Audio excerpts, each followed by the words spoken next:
Get away from my desk.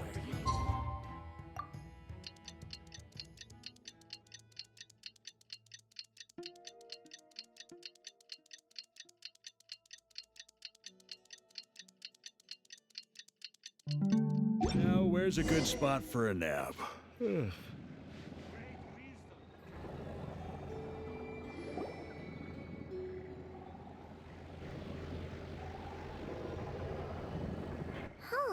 It's been a few days since we said bye to the others in Nasha Town. Still no news about Rarer, though. Where could he have slunk off to? If only he was gone for good. But with all the trouble he stirred up before, there's no way we've seen the last of him. Hello! You must be the traveler in Paimon? Mr. Flint has been looking for you. Unfortunately, there's been a serious wild hunt attack over at the quarry. He thinks it's time to regroup and figure out a plan. The wild hunt? Oh, uh-oh. We better get over there, right away! Come on, let's go!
I can barely sense any Kuvaki at all. This whole area feels like a soulless husk. Looks like his appetite truly is insatiable. As if the power of that energy cannon wasn't enough. He's not seriously still getting stronger? What's his endgame here? Ah, everyone's here already. Hey, we made it! So, what's going on? We've all been on high alert since we split up a few days back, expecting Rarir to strike again. But it's like he just vanished into thin air. No one has seen him nor found any trace of his presence. That is, until this morning, when a ratnik found signs of wild hunt activity while out here on patrol. As you can see, the Crystonite itself is physically intact, but the Kuvaki it contained is all but completely diminished. And we're sure that Rarir did this. Who else? He's the only one who could pull off a stunt like this. Kuvaki loss has reached critical levels. Reikir of Solnari set to maximum threat level. Warning, unless de-escalation measures are taken soon, he will pose a threat beyond our ability to contain. The consequences could be catastrophic. Traveler, do you remember when we encountered Rarir just after regaining his body? There wasn't a shred of sanity left. Nothing but madness and rage. Yeah, didn't he shout out a bunch of names? Then he started raving about how nothing in this world mattered to him. Oh, Paimon gets chills just thinking about it. Oh, but the thought that he's still out there, lurking somewhere in Nodkrai, waiting for his chance to strike? Oh, even chillier. Last time we fought, we were already at a disadvantage. If he has such overwhelming strength, why would he suddenly go into hiding? Yeah, if I were him and I wanted more Kuvaki, I'd just take it by force. No point staying in the shadows. Unless something went wrong. His whole resurrection thing didn't exactly go smoothly. The other thing is, How does someone who's completely lost their mind still have the wherewithal to cover their tracks so perfectly? Beats me. According to certain medical studies, insanity does not always entail a complete loss of rationality. It may be that he is simply living in a world of his own. That actually sounds about right. He was ranting away to himself the whole time, like he had zero interest in talking to us. There are many unanswered questions here. He could be right under our noses, and we'd still be in the dark. Besides his name and title, we know little about him. Certainly nothing about his past, or what he might be hoping to achieve. Exactly. And we wouldn't even know where to begin looking. Even Boss hadn't heard of the Rahir of Solnari before all this. I'd be willing to bet that even if we gathered together every scrap of intel in Nodkrai, we still wouldn't find more than, like, 3 useful facts about him. So, if we do nothing, he'll just keep getting stronger. And if we want to investigate him, we have no idea where to look. Last time we had Marionette and her big robo-buddy to help us, and we still barely held our ground. If we had to face him alone... Paimon's head hurts just thinking about it. What are we supposed to do against a threat this big? Well, I do have a little hunch about his next move. Given that he attacked the quarry, I'd say it's likely he'll target other places rich in Kuvaki. Somewhere like the Eye of Krati, or the Pillar of Embla. One thing's for sure. If we just sit back and let him keep absorbing Kuvaki, we really won't stand a chance against him. A perfectly reasonable hypothesis. However, it is worth noting that these 2 locations are quite far apart. To investigate them both, we'll need to split up. I agree, we should split up. Right now, Rarir's goal seems to be gathering Kuvaki, not fighting us directly. Once we're done, let's regroup on Hisi Island. Wait, why Hisi Island? If I recall correctly, your largest goddess statue was carved from Kuvaki-rich ore, was it not? That's right. Yes, it could well be a potential target of his. I should head back and start evacuating the pilgrims.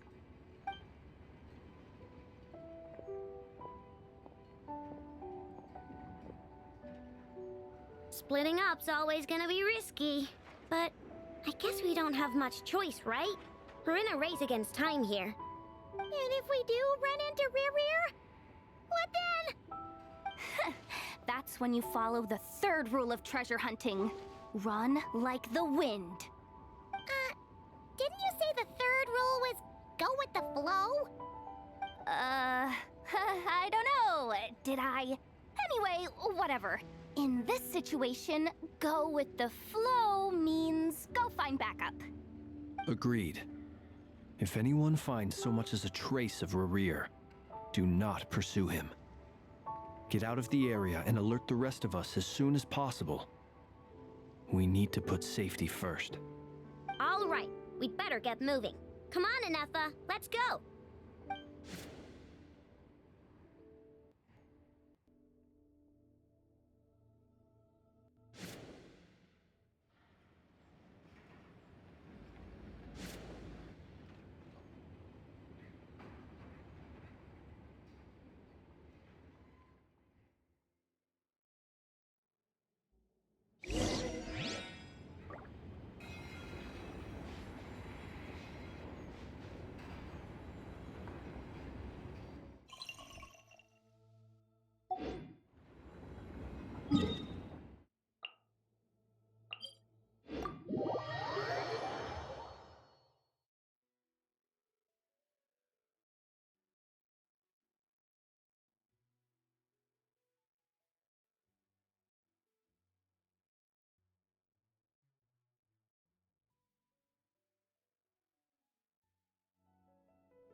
Any leads? Nope. Diddly squat. No clues to where he might be hiding. It's like he's a ghost. It feels like we're sitting on a powder keg that could go off at any second. Oh, I hate this feeling. I'd rather face him head on than be left hanging like this. So, you guys didn't find anything either? Not loving the word either. How about you, Flint's? I questioned a few Ratniki and eventually narrowed my investigation down to one suspicious individual. But by the time I got to his place, he was already gone. Almost as if he knew someone was on to him. Either that, or he's just extremely cautious and doesn't stay in one place for long. He's been biding his time for a while now. The question is, where or what is his next target? No idea. Since regaining his body, he seems to have lost all interest in the fragment in my possession. If he did still want it, he's had plenty of chances to take it. All we can do now is hope that Aino and Anefa turn up some leads. Darn it, Rarir! If you've got the guts, come face me one-on-one! Wait, he's actually here? I didn't mean it! I swear!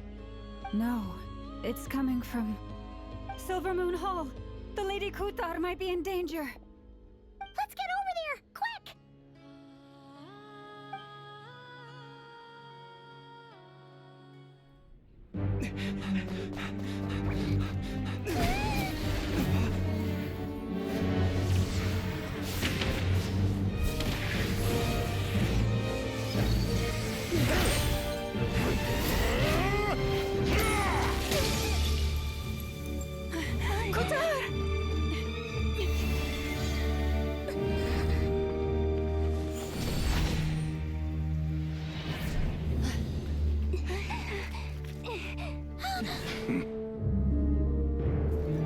Why is he attacking the damsel elect? What's going on? No time for questions. Stop him!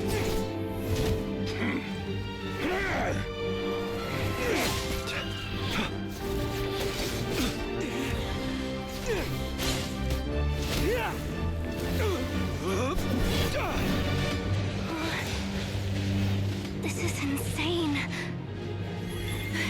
Yehuda, get Kutar out of here! On it.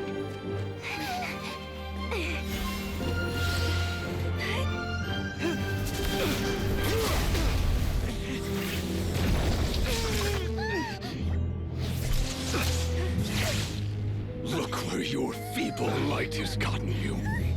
Now you shall plunge into darkness.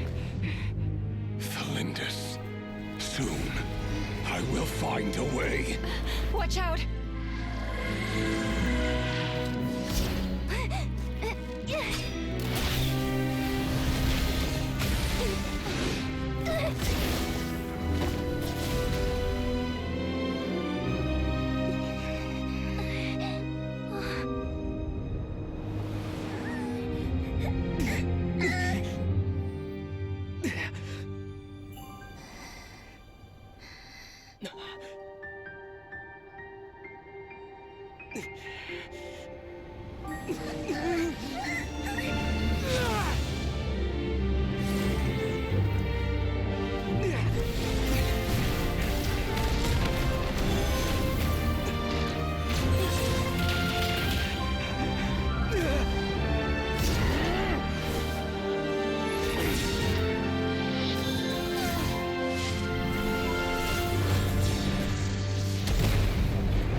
barely made it out of there alive.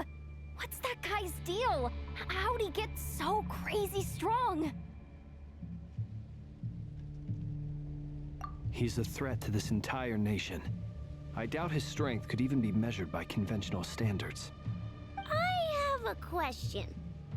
When me and Anefa showed up, we saw him chasing after this lady like he wanted her dead. What was that all about? We weren't there for the whole thing either.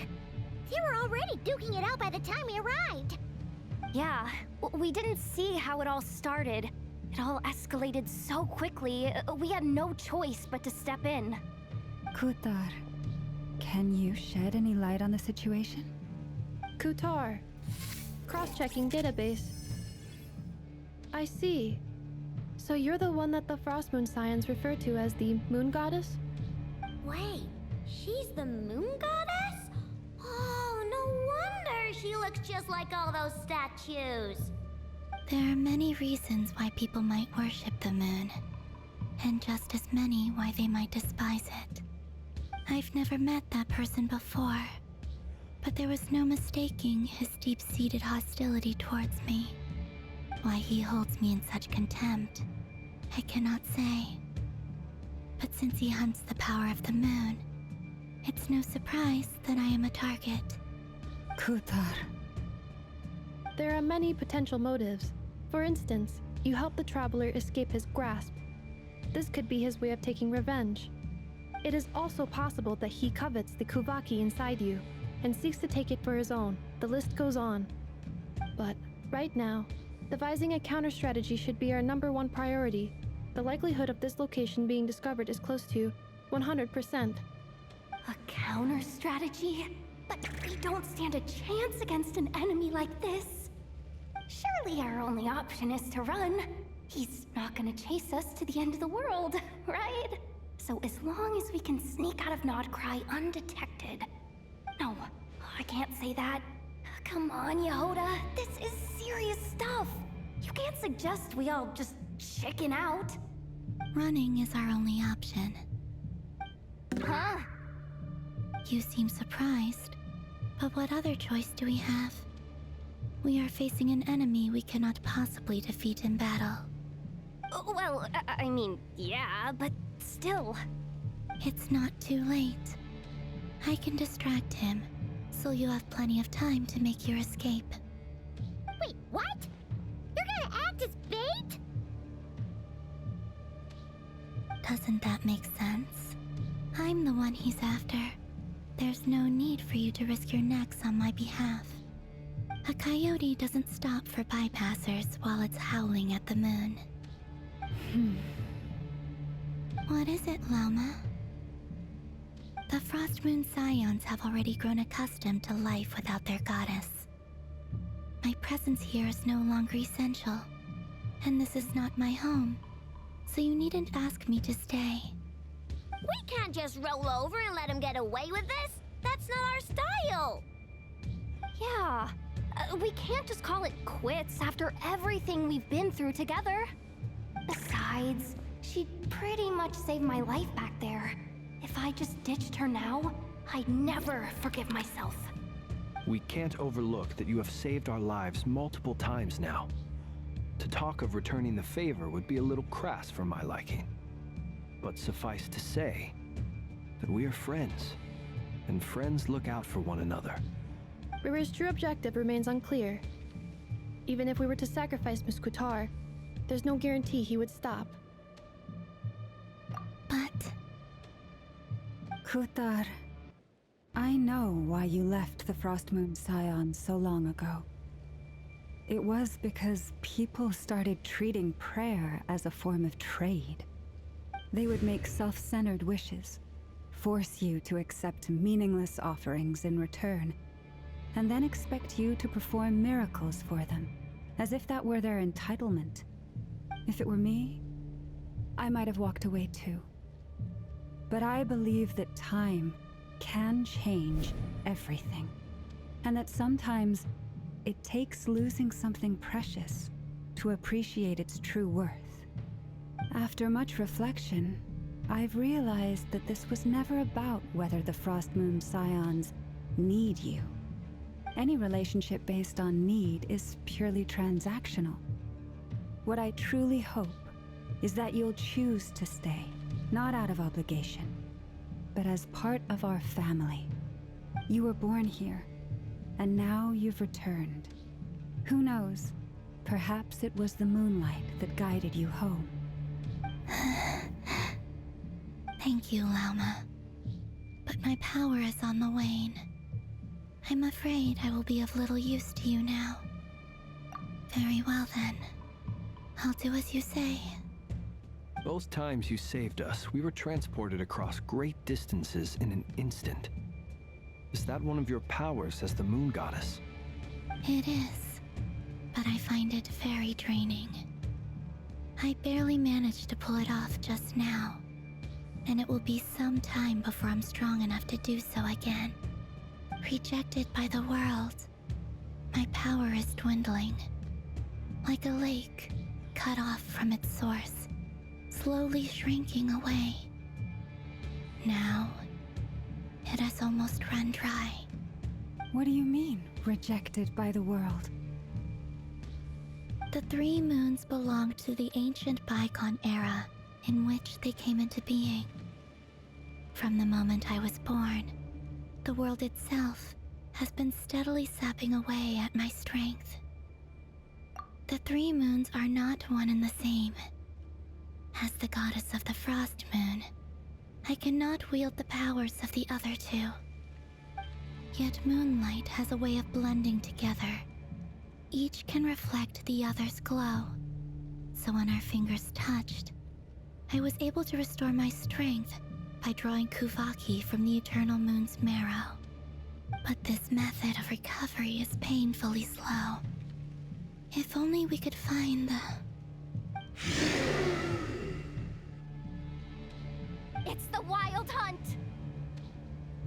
Even faster than we expected. We'll have to finish this conversation later. See how those wild hunt creatures are running away from us.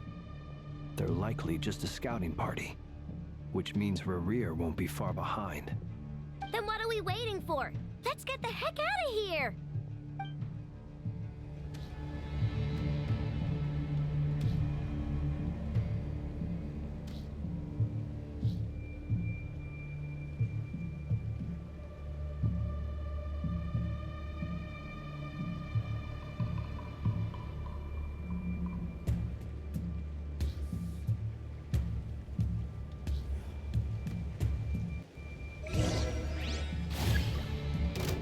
Leave this place. With one heart, we pray. Defensive mode engaged. Preparing for dust up. Look, a rainbow! You on this? Oh, they just keep coming! This is right nuts! Rerir's closing in on us. We need to pick up the pace. There's too many of them! And this time, we can't fall back on each ourselves to escape! This goes on much longer.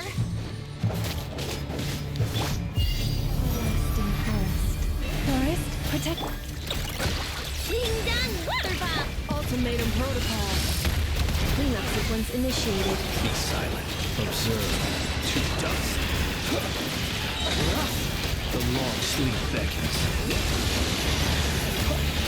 Close your eyes.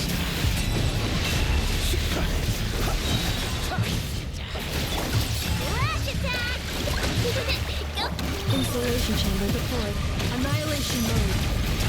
Fly the frost and burn. Observe.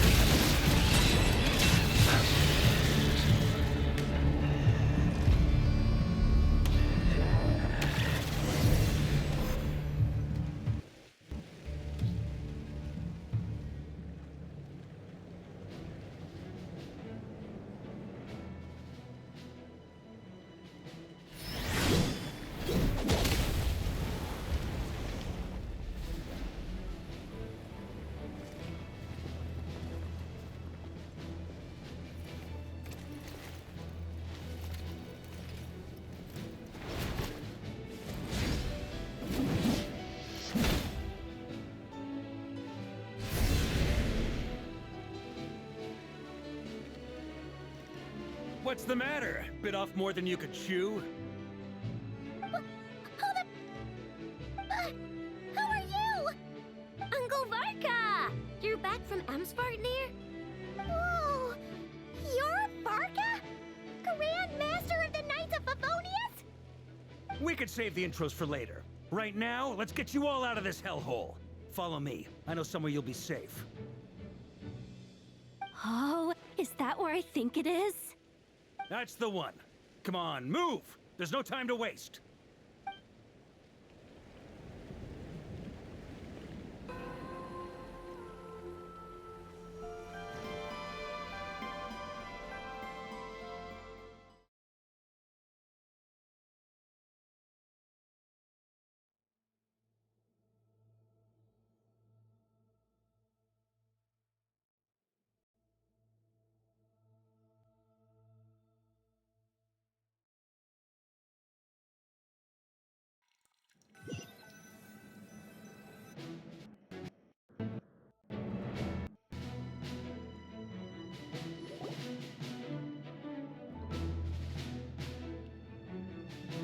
Wow! Where are we? This is so well hidden. Well, that goes without saying. This is the Knights of Favonius' meeting place in Nodkrai, and a contact hub for the Northern Intelligence Network. AKA, the black market of intel. No matter what faction you're with, it's the place to buy and sell information. Their headquarters are in Nodkrai, but they've got contacts in every nation. As an expeditionary force on foreign soil, working with them has offered us the most effective way of getting our hands on reliable local intel. This is where we meet, so naturally, it's secure. Anyway, where were we? Folks from Nodkrai should be pretty familiar with me by now, but I believe this is the first time we've met. Allow me to introduce myself. I am Varka, Knight of Boreas, and Grand Master of the Knights of Favonius. We've heard all about you. This meeting's been a long time coming. You look way younger than Paimon expected, but you definitely have that Grand Master vibe. Well, I'm no spring chicken. Just not showing my age yet. Definitely feeling some of that back pain today, though. Rushed back from Amsvartnir without a wink of sleep, only to get right into another fight with that freshly revived maniac. Another? You mean you fought him before? Yep. He wasn't nearly as strong back then, but he was still a formidable foe. I brought some of the knights along to give him a little surprise, but he saw us coming from a mile off. My squad took heavy injuries, and I barely made it out alive myself. We knew it might have been our last chance, so we staked everything on it. But still, it wasn't enough to stop him. I tried tracking him down afterwards, but he didn't leave a trace. Even in his unhinged mental state, he's as cautious as any trained operative. So, I decided to come find you. And as luck would have it, turned up to find you being ambushed by the Wild Hunt. The rest, you already know. Is that why he's been frantically absorbing Kuvaki these past few days? Because he sees you as a threat? Maybe I'm part of the equation, but even if I weren't, I'm sure he'd still be gathering power. He's clearly working up towards something. Note to self, Uncle Varka's strength rating officially upgraded. Guess it's my turn to ask questions now. So, what exactly has been happening in Nodkrai? Why is the Wild Hunt returned in humanoid form? And why is it after you? That's a long story, but I'll try to make it quick.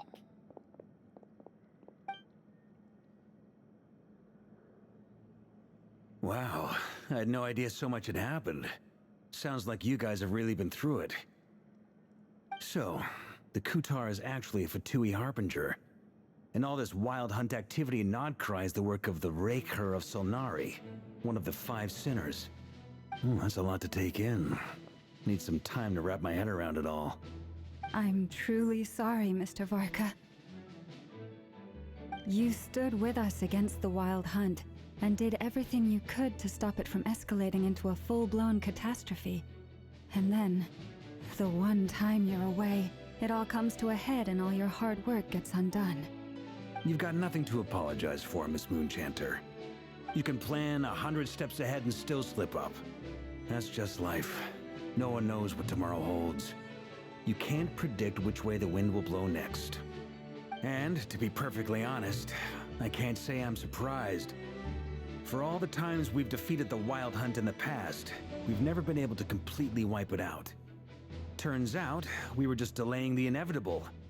But now that a new variable has come into play, fate may well take a different course.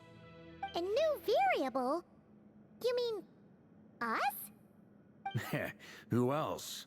And in a strange way, I think his resurgence might not be an entirely bad thing.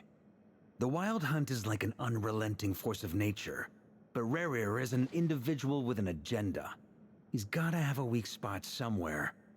That said, while I was explaining everything just now, some of the points that Mr. Flint's added caught my attention. You mean about our mystery ally? That's right. From what you've said, not only did they lead you straight to some key files, they also shielded Hisi Island from a lethal Kuvaki blast. I don't know who or what could pull something like that off. Heck, even Miss Columbina doesn't have a clue. I hadn't heard the story about those files. Would you mind repeating their titles for me? Wild Hunt Phenomena Log, a Nodkrai and Ratnik's Field Journal, and Kuvaki Survey Log. Oh. No. Still doesn't ring a bell. Another dead end. Guess all we can do now is hope that our mystery ally keeps showing up when we most need them. Still, it's safest to assume they won't be intervening again. From here on out, we'll have to resolve this crisis by ourselves. Your intel also explains something else I've been wondering about. The reason I led my team to Amsfarnir was because we'd had reports about a possible source of the Wild Hunt showing up there. But once we looked into it, it turned out to be a red herring. I don't know who was behind it, but clearly, it served its purpose. I doubt it's by chance that he happened to make his comeback while my attention was diverted. And from everything you told me, it sounds like his scheming began well before his return. So maybe luring me away was all a part of his plan. But is it even possible that he orchestrated all of this by himself? The Moon Maiden and the Raker of Solnari, Nodkrai of all places. The way everything is unfolding, it can't be a coincidence. So, what do we do now? Got any ideas? Right now, we've got at least 3 things to consider. Let's go through them one by one. First, we need to figure out how to take down Rerir. If we can't beat him in a straight-up fight, the rest won't even matter. To my knowledge, the bulk of Nodkrai's fighting force is already gathered here. But even with everyone united, we're still no match for Rerir in his current state, let alone with his power still growing. What if there was a way to tap into a new power of our own? How so? Have you thought of something, Columbina? 3 moons once watched over this world. The Eternal Moon was the largest. The Frost Moon was the brightest. And the Iridescent Moon was the most mysterious. They say that back then, the 3 moon goddesses wielded immense power. Enough to shape the workings of the world itself. I now bear the Frost Moon's power, and the Eternal Moon's marrow resides within the Traveler. Hold on. Are you suggesting? The Iridescent Moon, the last piece in the puzzle. That's right. If we can find the Iridescent Moon's marrow, I will be able to regain my strength much more quickly. The 3 moons are said to stir the tides and illuminate all things. Perhaps they hold further secrets beyond our understanding. According to my analysis, the solution is feasible. However, it is subject to one major condition. How do we locate the Iridescent Moon's marrow? I know a way, but we will need to visit the Fatui's Experimental Design Bureau. The Experimental Design Bureau? Are you saying we need to involve Marionette? Yes. I must speak with Sandrone. It's a long way from here to the Experimental Design Bureau. There's a high chance you'll be spotted. You shouldn't go alone. Then that's settled. Next up, our second priority. Somehow, we need to figure out Rarir's end goal. As you saw for yourselves, when he was still in his wild hunt form, everything he did was for the sake of recovering his body and resurrecting himself. His first act since then, after laying low for a while, was to try and assassinate this young lady. People's obsessions often reveal their greatest vulnerabilities. There must be a reason why he despises the moon so deeply. Perhaps it sheds some light on his title, the Raker of Solnari. The Wild Hunt has plagued Nodkrai for centuries now. If we want to stop it for good, we have to get to the root cause of what's driving it. It's true. We still know very little about him. If Kuthar hadn't given us that lead, we wouldn't even know his name. But where would we even start? I doubt even the Intel Queen of Nodkrai has a clue, and she has info coming out of her ears. Oh? That's a rather hasty conclusion for someone who's so painstakingly meticulous when it comes to dealing with machines.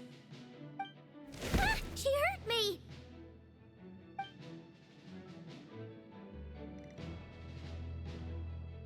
Boss! What are you doing here? I'm now asking myself the same question. I received a letter from a humble knight of Favonius, requesting a meeting to discuss a major business deal.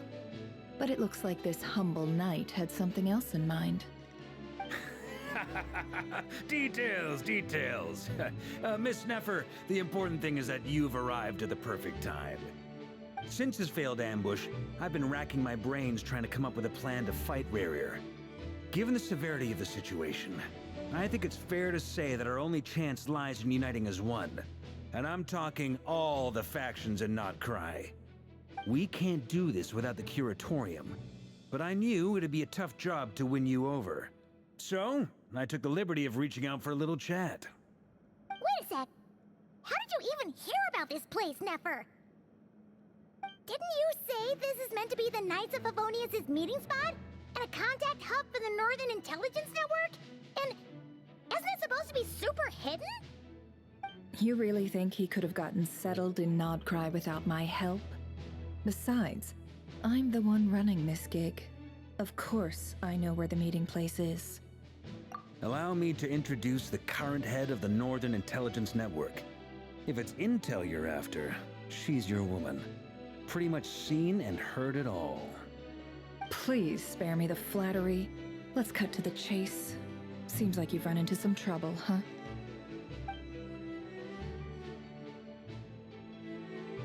Well, this certainly qualifies as an unforeseen crisis. On behalf of the Curatorium of Secrets, I wish you all the best of luck. So you're just going to sit this one out? Why should I get involved? What could possibly be in it for me? What if we told you we can't do this without you? Oh? Then I'd say, you'd better make it worth my while. I don't work for free. I can't put a price on something like this. It's just not in my nature. But then again, you and I have always been polar opposites in this regard. So I can't exactly say I didn't see this coming. If you insist on compensation, I will pay you. Consider this a formal commission. Sound fair? You just don't give up, do you? Too bad. I know you well enough to know you can't afford my prices. The riskier the job, the more it'll cost. And a Moonchanter's stipend isn't exactly generous. Unless you're planning to start passing the donation box around among the faithful. Boss, just a thought. If they come up short, maybe you can take the difference out of my next few paychecks. Things got really dangerous during the fight with Rarir. If this girl hadn't saved me, I'd be ley line fodder by now. I'd be gone for good, boss. If there's any way we can make this work, I'd really like to help her. Please? I'm begging you. This is why I'm always telling you never accept favors. They are the hardest debts to repay. You have to be careful who you get involved with, or you invite all kinds of misfortune. Very well, Yehoda, I will help. But just this once. Don't count on this happening again.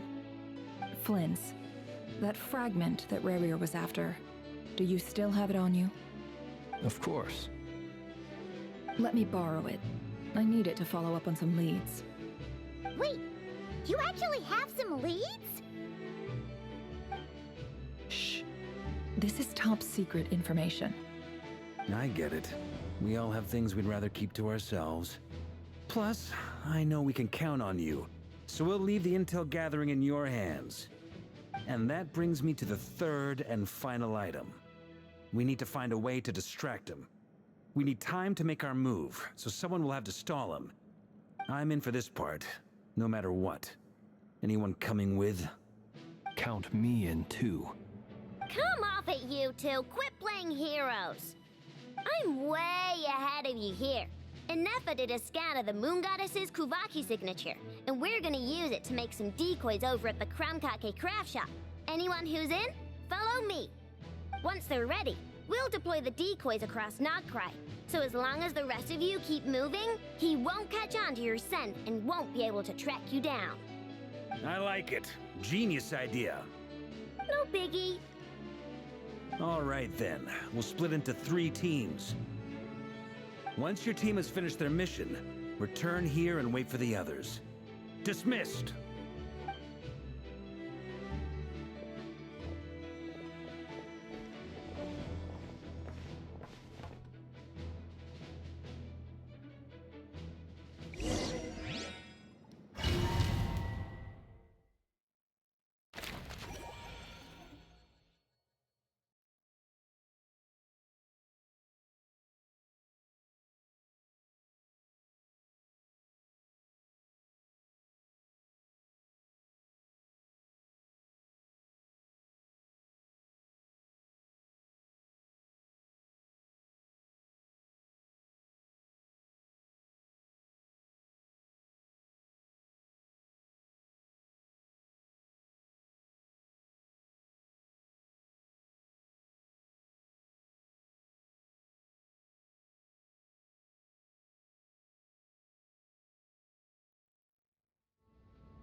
Lady Damselette. Wait. And you two? What are you doing at the Kuvaki Experimental Design Bureau? We've been doing our best to mind our own business lately. But if you're just gonna waltz up here like this, you're seriously pressing your luck. Don't blame us for doing what we have to. Huh! You really think that's gonna scare us off? We're not looking for any trouble. I just want to see Zandrone. Do I need to remind you that you're still a wanted fugitive for deserting us? Out of consideration for our former ties and the crisis we're all up against, we'll let you leave in one piece. But don't even think about trying to get inside. Let them in. But... Are you going to make me repeat that? No, my lady. Zandrone seems to be in a good mood. Must be maintenance day.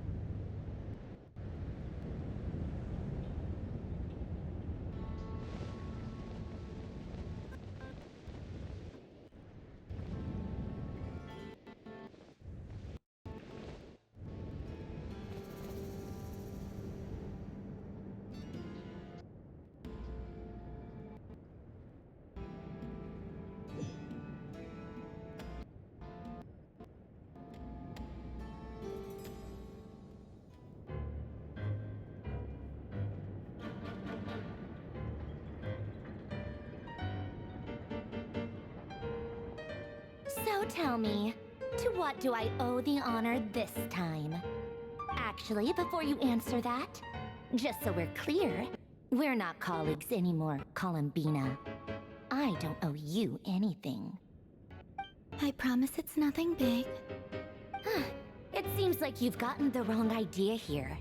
The only reason I let you in was because I was bored.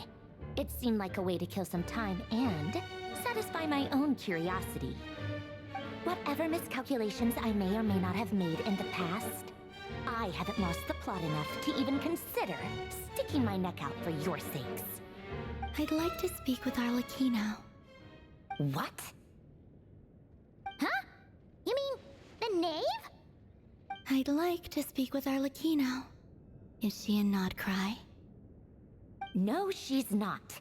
Once the work on this facility was completed, she went back with the Rooster and Regrator. The only ones in Nodkrai are me and... What is it you need to speak to her about anyway? Rerir is hunting me. If I'm going to face him, I must first retrieve the lost moon.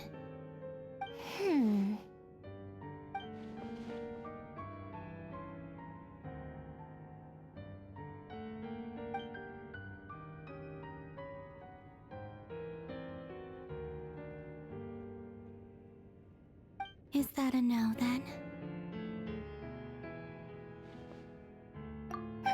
As if I need reminding.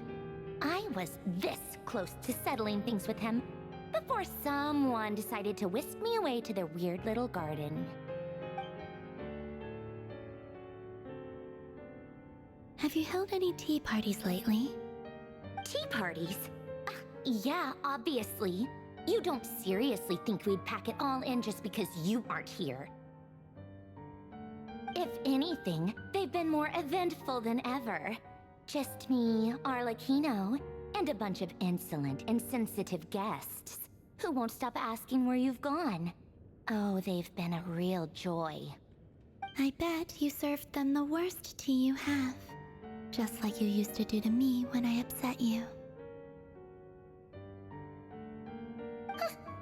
Who cares about how good the tea is when there's no one around to drink it? I keep losing people. First Rosaline, now you. I'm running out of people who can make me laugh. Honestly, what could be more ridiculous than a multi-centenarian goddess who's only ever had the plain herbal tea she received as offerings? You'd always brew a different type of tea for me each time. Was it really just to see how I'd react?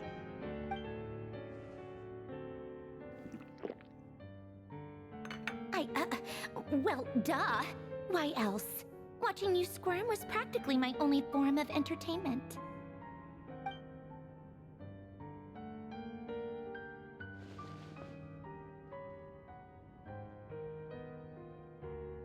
Oh, yeah. And Capitano sometimes used to bring Tartaglia around, too. But I guess we won't be seeing him again. Well, I guess we are overdue for a get-together. Polonia!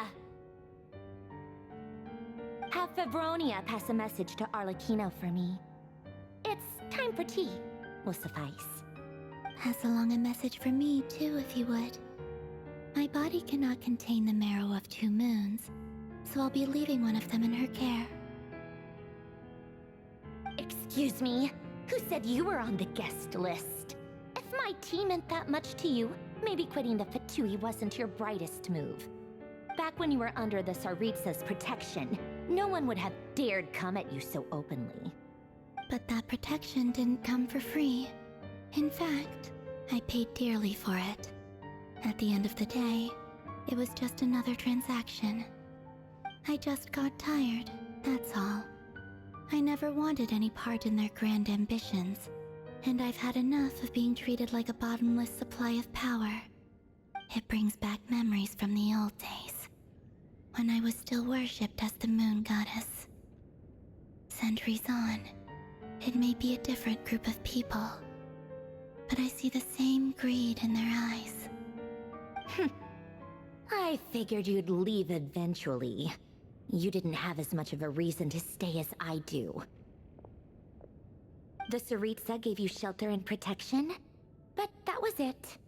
Nothing more, nothing less. Meanwhile, the Fatui demanded everything from you in return, until it was more than you could bear. I get why you left. And frankly, I have no interest in dragging you back just because the higher-ups told me to. But if you keep hanging around with this riffraff, the next time we cross paths, we might be enemies for real.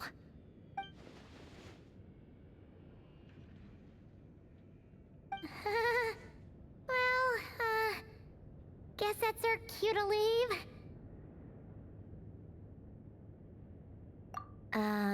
That might be your plan, but it sounds like someone else wants you to stay a little longer.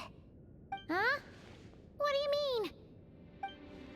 See for yourselves.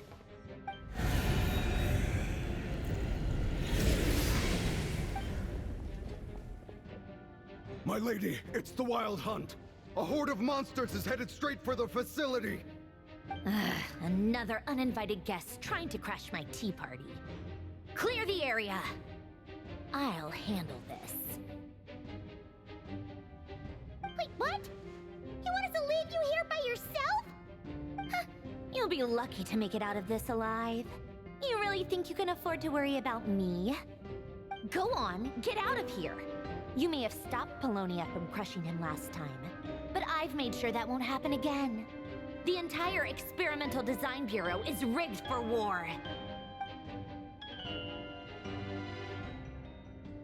Stay and watch if you want, but it'll be at your own risk. You're not flagged as friendlies in a weapon system. Don't tell me what to do! Look, if you're leaving, make it quick. Or you'll just get in my way. There's a secret passage on the second floor. It'll take you right to the plains out back. Stare all you want, Columbina. You're not getting another invitation to my tea party. I know. But thank you anyway, Sandrone. This is exactly why you shouldn't hang around with those people. All their melodrama and sentimental nonsense is rubbing off on you.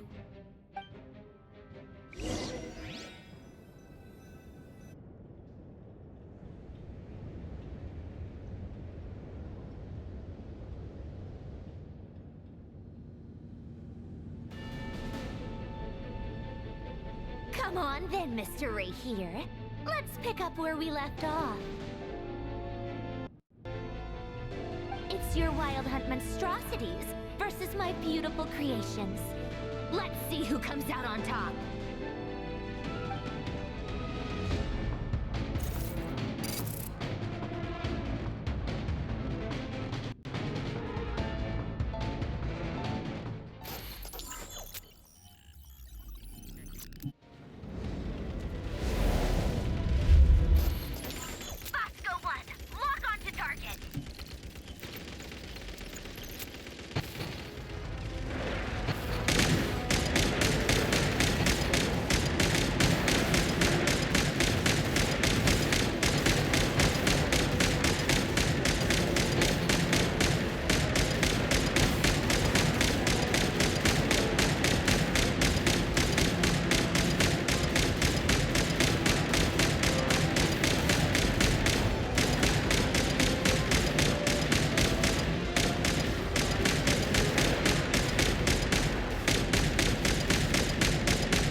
it! Keep them pinned down! Don't let them get near!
Polonia, get him!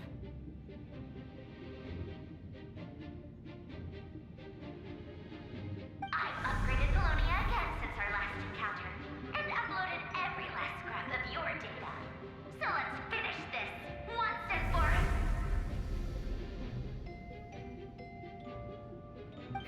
She's not here. Where did she go?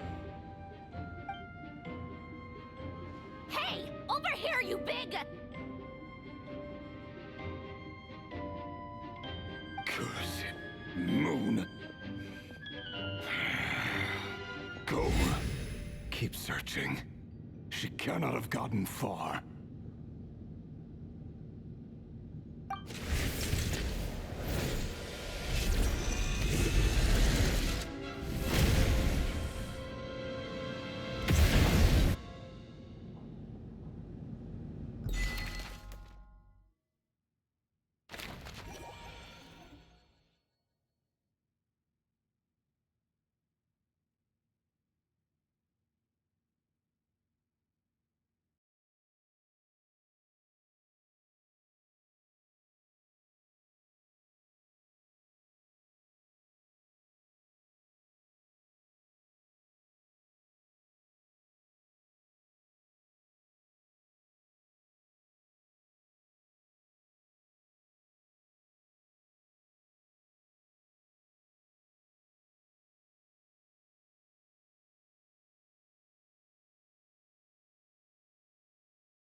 So this is your method for investigating Rarir's past.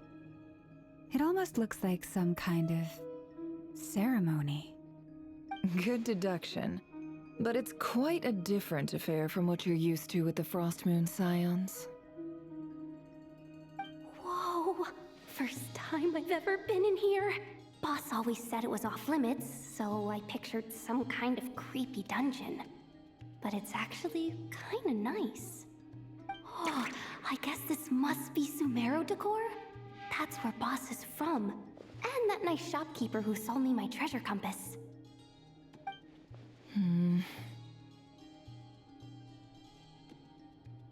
I'm not sure exactly what you've got planned, but it looks like you're all set.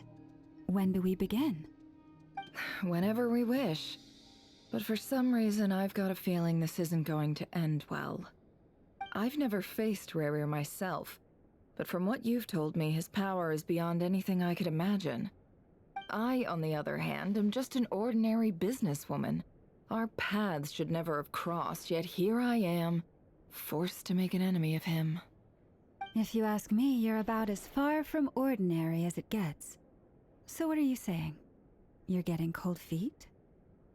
Once I take a job, there's no backing out. Still, I have to ask myself if the power I'm relying on will even work on an opponent of this caliber. And also how to make sure I come out of this alive if things spiral out of control. Death is the one thing we can take for granted. It is the great equalizer, however fortunate or unfortunate we may otherwise be. So it's important to consider how to spend what lifespan we have left. Come on, boss. Lighten up. Quit talking about death. It's bad luck. For once, I agree with you. When you're up against a foe like Rerir, there's no such thing as being too prepared. Is there anything I can do to help? That won't be necessary. I've already made up my mind. Time to cash in a precious favor I've been saving for a rainy day. Yehoda, I need you to find someone for me. The sooner the better. Find who? That shady merchant who sold you an overpriced treasure compass the other day. Come on, boss. You're pulling my leg again. In what way is she shady? She showed up when I was completely lost and sold me a neat little gadget that was exactly what I needed. Trust me, she's a good person. Anyway, I know who you're talking about. Don't go anywhere. I'll be right back.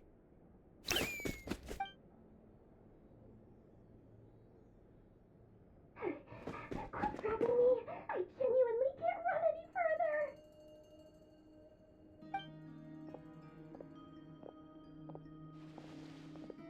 Hey, aren't you? What is it? What's the big rush? You dragged me out of a dream where I was literally swimming in Mora. I'm charging double my usual attendance fee. See, look how easygoing she is. After that rude awakening, she could have completely snapped at us. But instead, she kept it together and just asked for an extra fee. Dori Sangama Bay? I never would have pictured you two doing business together. If you want to make it big in Nodkrai, it's all about connections. Lady Nefer just so happens to have a lot of intel that interests me. And she also did me a big favor in the past. It was back when I first arrived in Nodkrai. My trusty assistant, the genie in my lamp, had an adverse reaction to the Kuvaki and fainted. And wouldn't you know it, that's when I suddenly find myself in a life-or-death situation. Good thing my compatriot was there to swoop in and save the day. I've been giving her a 30% discount off all of my goods ever since. Now, so that no one here feels left out, I'm willing to extend a 20% discount to fellow friends of Boss Nefer. Plus, any other friends you send my way will enjoy 10% off. What can I say? The great Lord Sangama Bay is nothing if not generous. So, let me guess. You've run into some trouble? I've got everything you could possibly need, and the more you buy, the more you'll save. You guessed correctly. What have you got in the way of survival gear? The one type of gear I've never been short on. What are you looking for? A jetpack fresh from the Academia's labs? An ancient suit of armor dredged up from the bottom of the sea? At the very least, I need to know what kind of opponent you're dealing with here. If even you're worried about staying alive, it must be pretty serious. What if I told you it's someone with the power to bring a nation to its knees? Is that so? Then we really are talking top-shelf treasures. I don't have anything like that in stock right now. I'll have to ask my supplier. Your supplier? A powerful woman, make no mistake. I can't reveal her identity, but luckily for you, I hear she's planning to visit Nodkrai in the near future. If you're willing to wait, I can ask her when she's here. Can't say exactly how long that'll be, though. Then, let me put it another way. What would you do if you encountered an enemy like that? Roll over and serve yourself up on a silver platter? Of course not. I have a handy little trinket from one of my generous suppliers, which... Hold on. What exactly are you getting at? No, no! This is for my personal use only! Let's just say I'm borrowing it, all right? Just for insurance purposes. You'll get it back later. Favors are the worst kind of debt to owe, and now you've got a chance to repay one. A win-win situation, don't you think?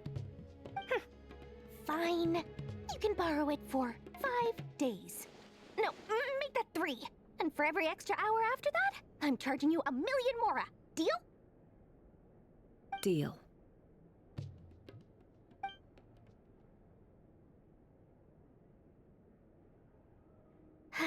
What a way to start the day.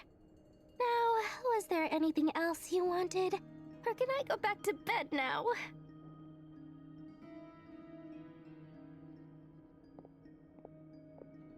That will be all. Take care now. Don't trip up on your way back, friend. See you later! You're my favorite shopkeeper.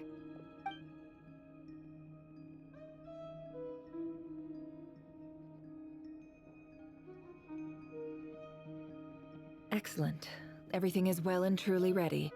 The ceremony can now begin. After initiating the ceremony, your minds will follow me wherever I go. You will see many strange things in your mind's eye. So remember, don't be frightened, and don't make a sound. Now then, let us peer into the Raker of Solnari's past.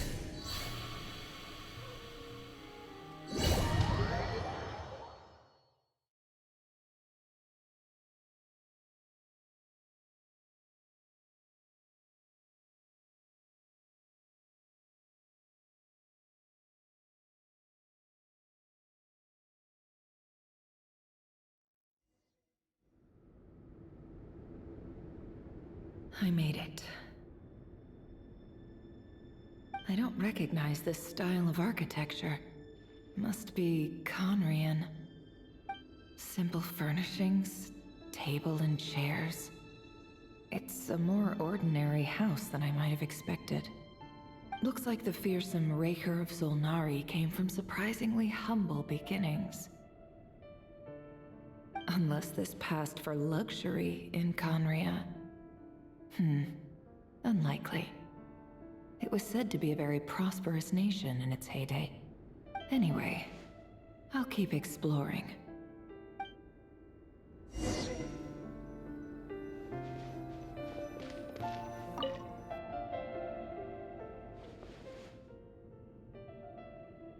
Hi, River.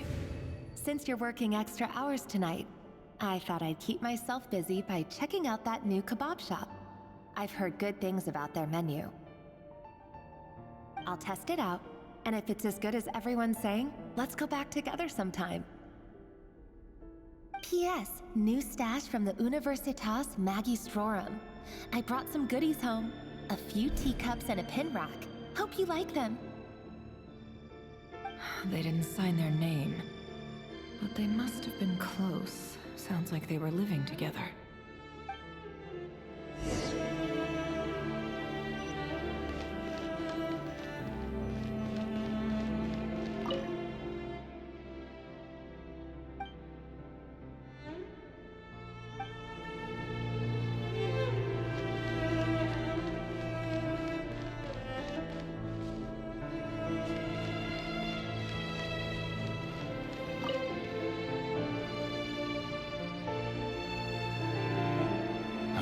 Joseph's for drinks today. They have a fine collection, but I went alone. Felindis was tied up with something and couldn't make it. Joseph asked why I came alone, but I didn't really have an answer. He then went on to ask about other things. If you ask me, someone who asks that many personal questions is too nosy for their own good. But if he invites me again, chances are I'd still go. Felindis. That's the same name Rerir mentioned. Grain imports keep falling. If things don't pick up, we'll soon be back to meat and mushrooms only. Honestly, I'm not a huge fan of that new type of mushroom everyone's been into lately. Didn't it start out as a lab-grown variety? I heard it's even mildly corrosive. Seriously, why would you even eat something like that? I don't care if it's an impressive feat of alchemy. That just isn't the kind of thing I like to eat. Grain has to be imported, and they're eating a diet of mostly meat and mushrooms. Could it be because Conria is underground, so it doesn't get much sunlight? That would explain why they use so much stone in their buildings. They even use alchemically modified strains for food. Seems like the people of Conria don't have many options when it comes to dining. I've just about saved up enough now. Time to buy it and keep it somewhere safe. Making a big purchase. I wonder what it is.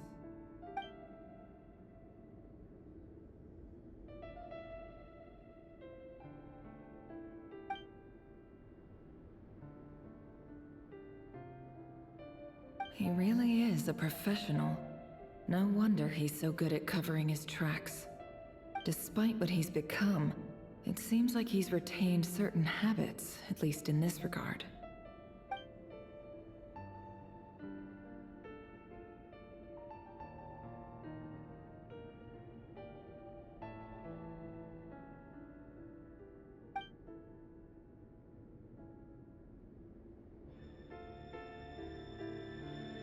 Did Rerir rip it out himself?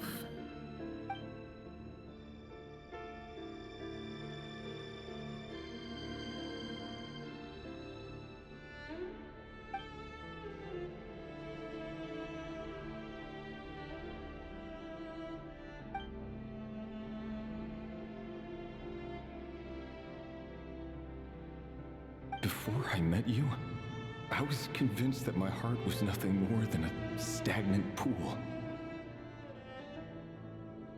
The burial place of a fallen moon. A withered, windless grove where the waters rested forever unrippled. It was you who helped me see that my heart hadn't entirely withered away. That it could still beat to the rhythm of love. This is just trivial sentimentality from the looks of it. Why would he go to the trouble of hiding that? The burial place of a fallen moon.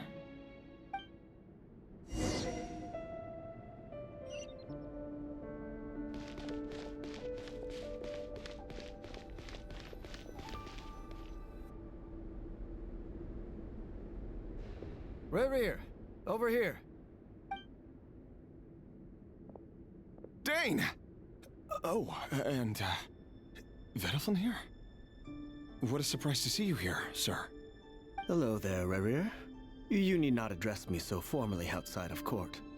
He doesn't get that much free time, so I invited him over for a drink. Even the court prophet deserves a break every now and then, right? Well, I'm flattered. So, what are we discussing today? Hey, don't look at me. As far as I see it, we don't need an excuse to have a few drinks. come on, don't give us that. Didn't you say you were about to pop the big question? How's that coming along? Who'd have thought the Great Twilight Sword was an even greater gossip? I just didn't expect you to be the first one to settle down and get married, that's all.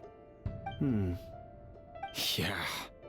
If you told me that a few years ago, I wouldn't have believed you either. So, are you planning to come clean about your job then? I'm guessing you still haven't told her.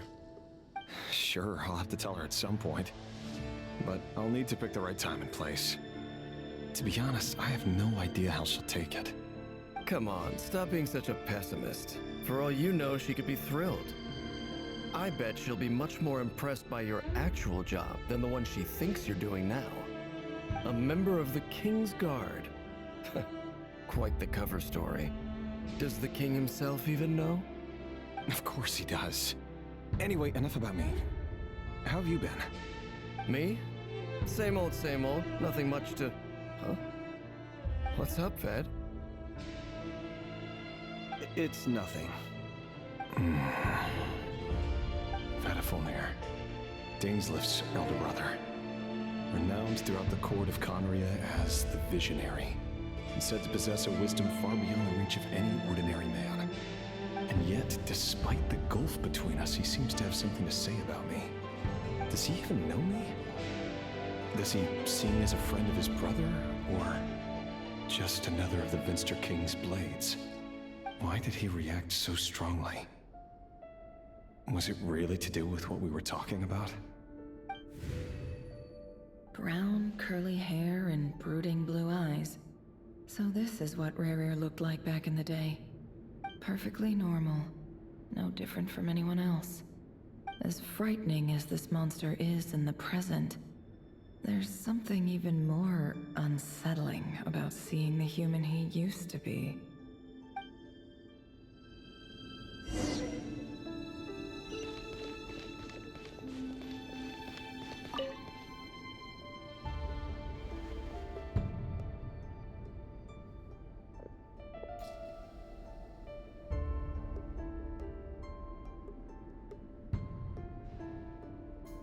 Felindus? You're back early? Our equipment's being serviced today, so I got off earlier than usual. How's your day been? Aw, why the long face? Is something the matter? Has your boss been giving you a hard time again? Went for a drink with Dane and the others after work.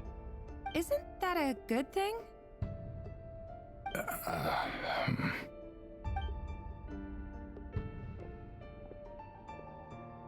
Vedifulnir showed up today, too. You know, Dainslif's older brother. Ah, Mr. Vedifulnir. Yes, I've heard of him.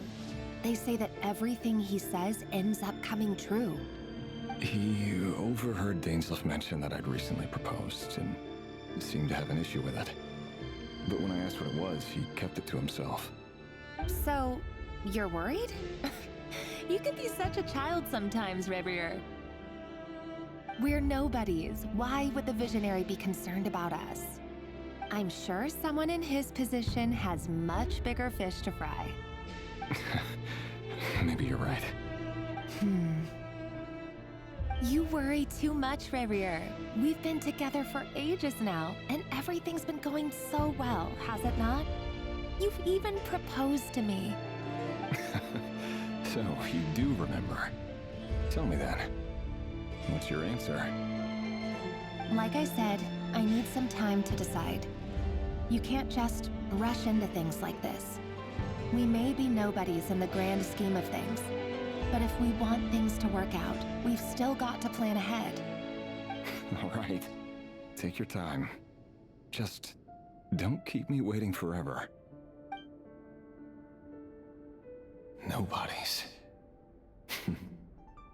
Sounds about right. In the eyes of people like Vedifulnir and Dainslif, what do we matter?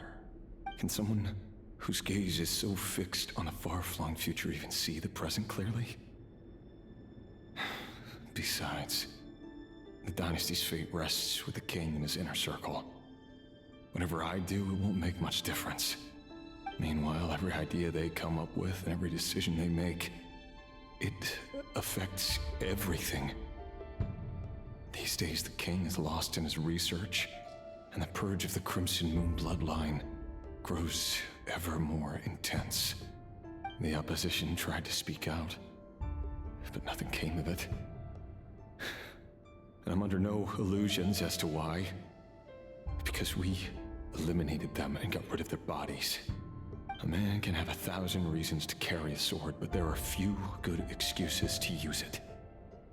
Yet the king has never even considered a gentler approach, and he never will. What becomes of someone who kills on another's behalf? Can he ever find true peace?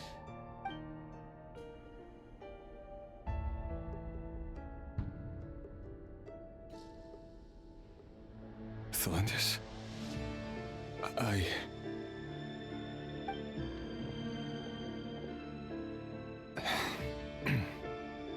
It's nothing. You were right. Fate has never smiled upon nobodies like us. But by the same token, it's unlikely to bear a grudge against us either. There's no reason we can't keep living happily together, cherishing the simple joys of each day as they come. See? You just need to stay positive, Revere. I can feel your warmth, your breath. You're right there, right by my side. Just seeing you makes me happy in a way I can't explain. And that's something that no one could ever take away from me. So smile, my love. Let go of that frown. You're right, Thelindis. I've just been overthinking things. That's better. Getting caught up about things like this will only ruin our evening. Speaking of which, all set for the ball tonight? I need to go get ready. You go ahead. I just have a few things to take care of, then I'll come join you. Even busier than the big shots, huh? Fine, I'll go get started. But don't be late. If you keep me waiting too long, I won't be a happy bunny. Relax. I'll be there. Seriously, though, you drive a hard bargain. You're really gonna leave my proposal hanging and still expect me to take you to the ball? Well, that goes without saying. I already told everyone I'd be coming with a dance partner. Besides, they're two completely different things. Let's take it one thing at a time, all right? All right. White outfit it is. It seems like Rerir was deliberately hiding his ties to the intelligence services by giving the impression that he was just an ordinary member of the Venster King's Guard. He clearly doesn't want his would-be fiancée to know about his other life. Then again, that's hardly surprising. People in the intelligence trade rarely do. Who'd have thought we were in the same line of work? Let's dig a little deeper.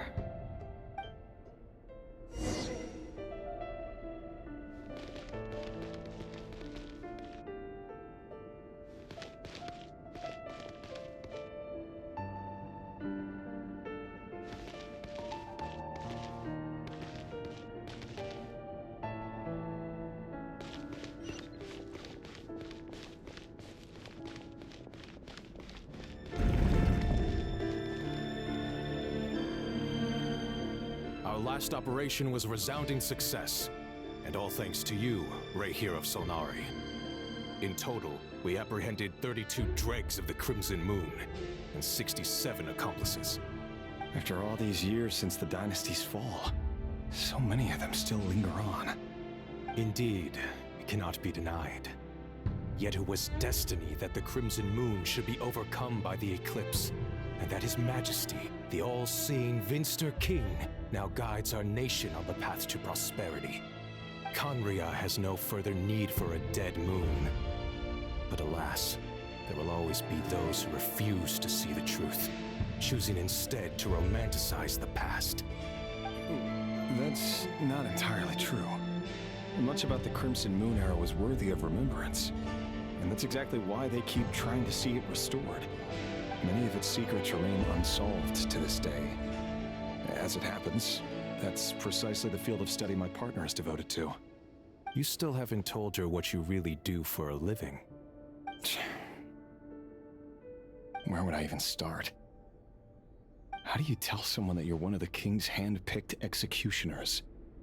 That your hands are steeped in blood? You didn't choose this life, any more than I did. Orphans like us don't get a say. But I'll sure as heck be the one to pay for it. Speaking of which, we need to be more rigorous in the way we identify direct descendants of the Crimson Moon. Someone, it seems, has strong opinions about my future plans. Most likely my marriage in particular. I have a feeling that we may soon become targets of the Crimson Moon's retribution. Your concerns are not unfounded. They've taken out many of our colleagues these past few years, and for that very reason. These are no helpless lambs we're leading to the slaughter. They're wolves in sheep's clothing. Take care, Rayhir of Solnari. I look forward to toasting you at your wedding. Thanks, Thorkel. You look after yourself, too.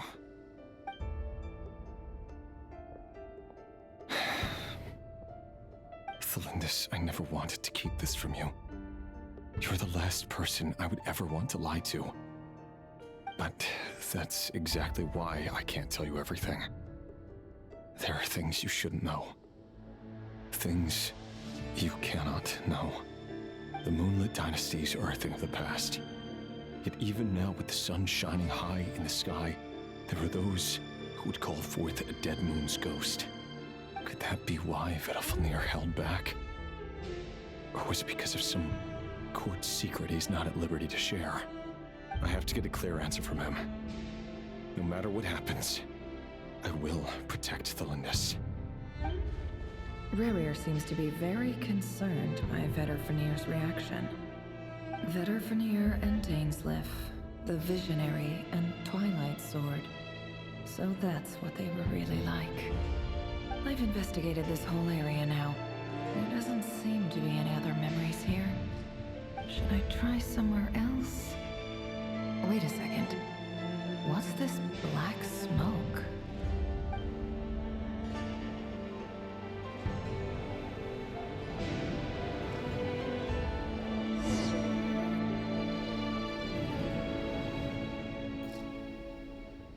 So, he's late after all. Just you wait, Rerir. You're in for it. Big time. Are you waiting for someone, ma'am? Could I tempt you into buying some flowers? Oh, sure. Pick me out a pretty bunch if you would. Thank you. But I'm afraid none of them are as pretty as you. For someone so young, you sure have a way with words, don't you? I'm only telling the truth. Look me in the eyes. You'll see I'm not lying. May we have a word in private? Who are you? And what do you want? It doesn't matter who I am. Too many of our kind have fallen lately, so I decided to take the risk of reaching out. Not long ago, the Rayhir of Solnari led an assault on one of our strongholds. We suffered many casualties, and many who came to our aid lost their lives as well. Sorry, I don't know why you're telling me this. And I don't want to get involved. Wait, hear me out. This time we finally got a clear look at his face and learned his true identity. His name is Rerir, and he claims to be one of the King's guards. What did you say? A cruel irony, isn't it? The man you're set to marry leads a double life as a brutal executioner. But surely, you must have caught a whiff of the blood on his hands. Why are you telling me all of this now? Simple. It's because... How strange. Rerir was nowhere to be seen in that memory. It clearly belonged to Thelindis. Rerir couldn't possibly know what happened if he wasn't even there. Why would her memories appear in his fragment? The ceremony won't last much longer. I think it's time to call it a day.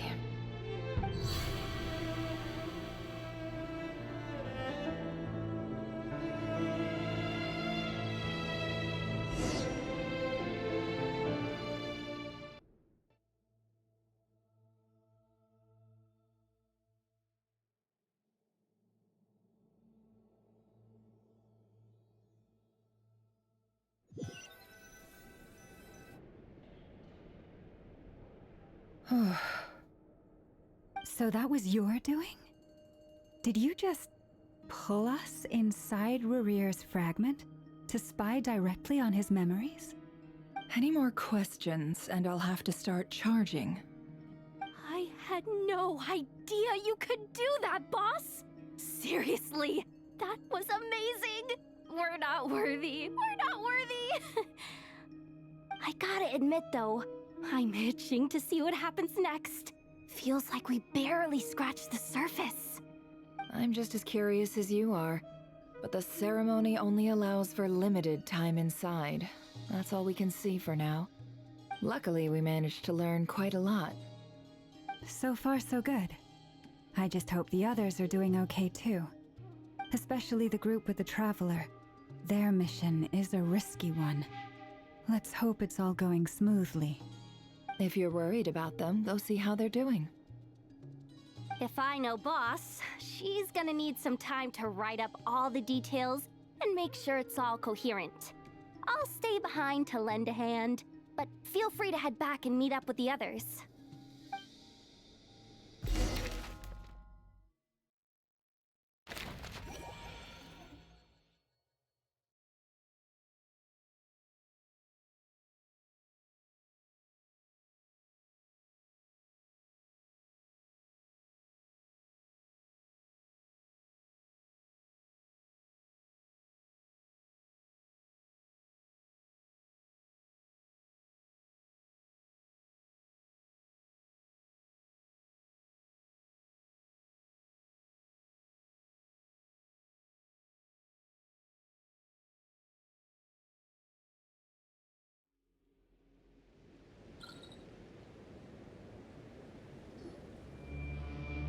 Oh, they've been prowling around for nearly 2 days now.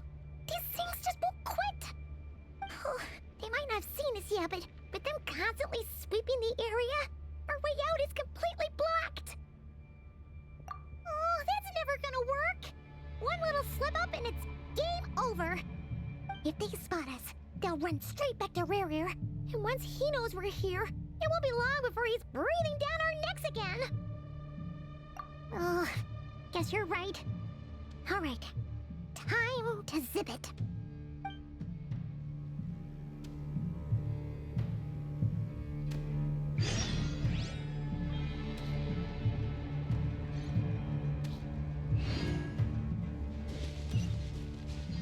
Quick, hide! We almost got spotted!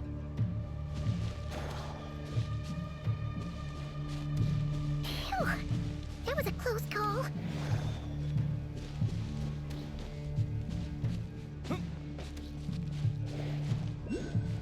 Watch out! They're coming this way! Keep going. We're nearly there. This is the final hurdle.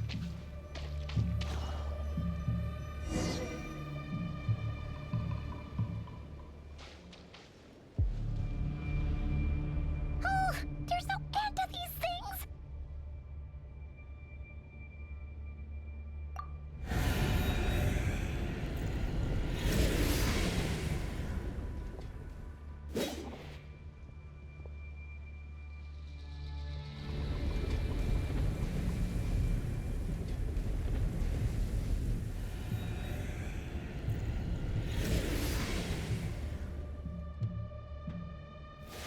Fire. Fire? Wait, what's that smell? Oh no, there's a fire!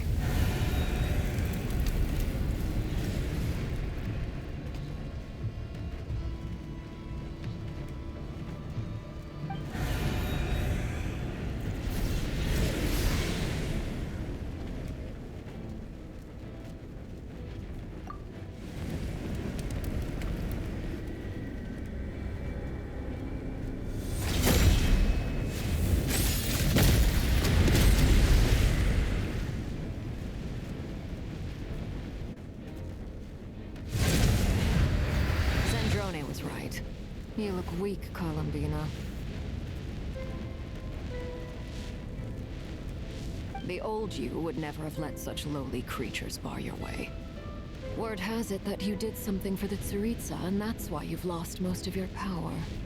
Freedom comes at a heavy price, doesn't it? It's Arlecchino! You came! Hello again, Columbina. And greetings, guests of the House of the Hearth. It's been a while, Arlecchino.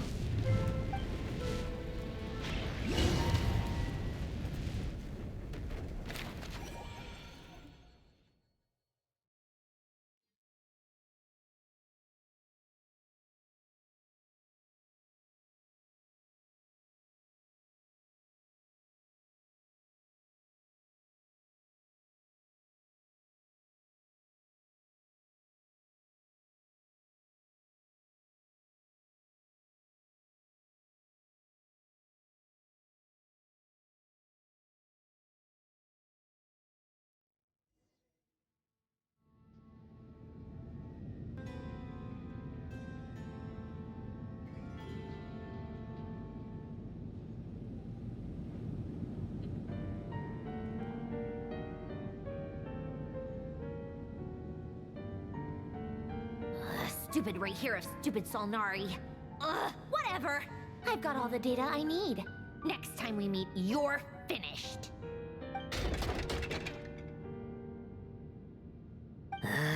He sure doesn't pull his punches. Excuse me, do you need a hand? You can do me a favor by staying out of my way. Can't you see I'm busy? Wait a minute. I recognize that voice. Hello, Miss Sandrone. Father sent us over to help. Huh. How considerate of her. Hey, Fremine, get over here and help me fix this. Lenny, you do your thing. Just keep your sister away from my machines. Nearly every machine that Catgirl touches ends up going haywire. Go put her on cleaning duty or something.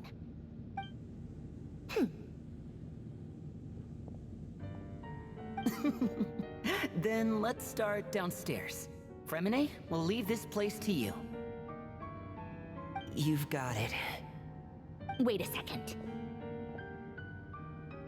Pretty sure there's still some tea in the cupboard. If you want some, you'll have to make it yourselves.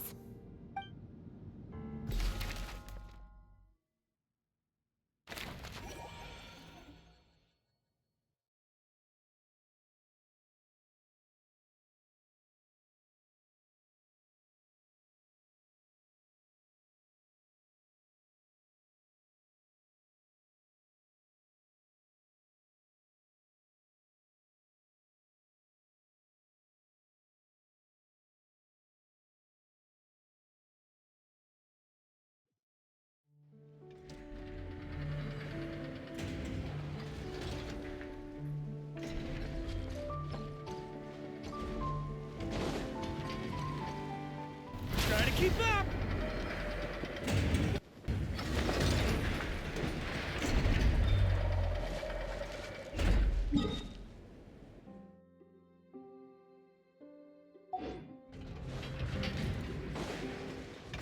On me.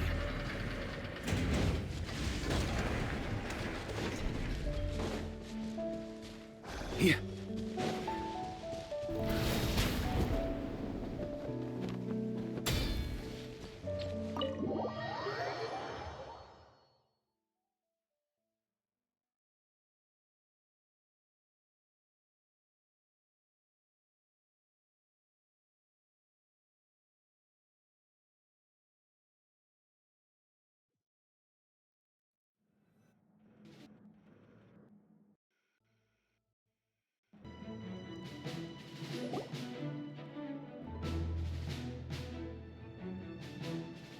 It's a relief to see you all made it back in one piece. Huh? Feels like there's quite a few people missing. Where's Flint's and the others? And what about Nefer? I returned ahead of them. Flint is helping Aino and Anefa to set up the decoys and buy us some time. As for Miss Nefer... Boss is still wrapping things up on her end. She sent us back to fill you all in on the top secret intel we've been gathering. I see. Then let's get right into it. But first, who do we have here? You brought someone else in to help? Greetings. I was invited here to help as a longtime Tea Party companion of Columbina's. You may call me Arlecchino. Surely it can't be. Those eyes. Oh, where have I seen them before? Wait, of course. In those memories we just saw. The only Arlecchino I know is the fourth of the Fatui Harbingers. So either you share a pretty uncommon name, or you're more than just a Tea Party buddy. You are well informed, Grandmaster.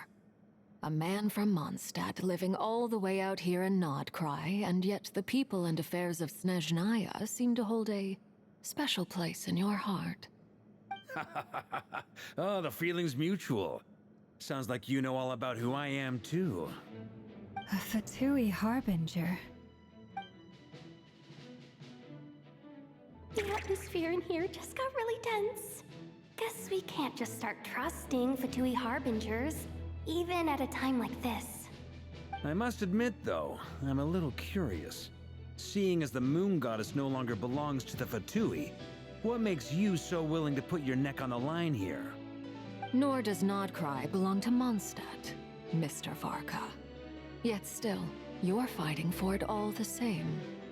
Things don't always have to have a tangible payoff. Sometimes, stopping things from spiraling out of control is a higher priority than chasing the spoils of victory. Of course, I can't say there's nothing in it for me at all. But that's between Columbina and myself. Forgive me. I don't mean to doubt you. It's just that the Fatui really have been the source of many of our troubles. We have our own way of doing things here in Nodkrai. But ever since they arrived, the Fatui have treated us with nothing but hostility. I know there's been a lot of bad blood between us in the past. I've done my utmost to avoid friction whenever I could. But sometimes fundamental conflicts of interest simply can't be settled amicably. That's why I'm here solely in a personal capacity. This has nothing to do with the Fatui. As a gesture of good faith, I'll be frank. I can help Columbina track down the iridescent moon's marrow, which will help her restore more of her power. Anyway, what else is on the agenda? Let's begin. She says she'll be frank, then completely skips over the details. Looks like she doesn't want to give away too many secrets after all. But she clearly wants to change the subject. It'd be awkward if I tried to bring it up again now. I guess we'll just have to go along with it. She's the fourth of the Fatui Harbingers after all. One look and you can tell she's not someone you'd want to mess with.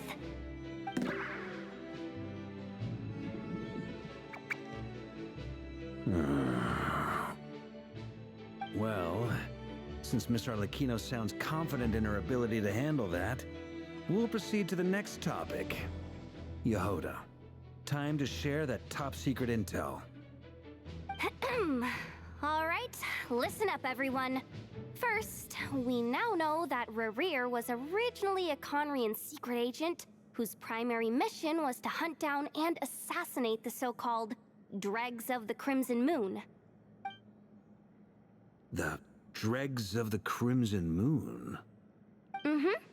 In the memories, there was a lot of talk about the Crimson Moon and Eclipse, and a whole bunch of other stuff from the time of Conria.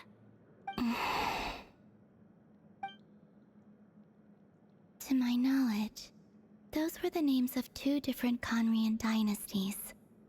Long, long ago, it is said that the people of Conria worshipped the Crimson Moon, drawing a mysterious power from its reflection.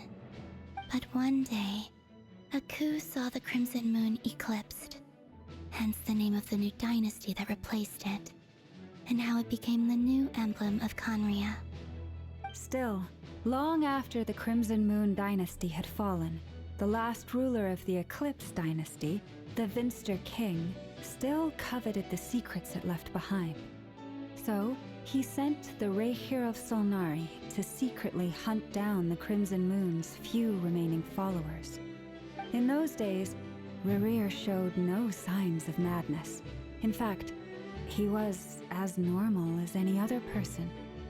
Oh, and he had a fiancé, or at least a would-be fiancé, called Tholindis. What's the matter?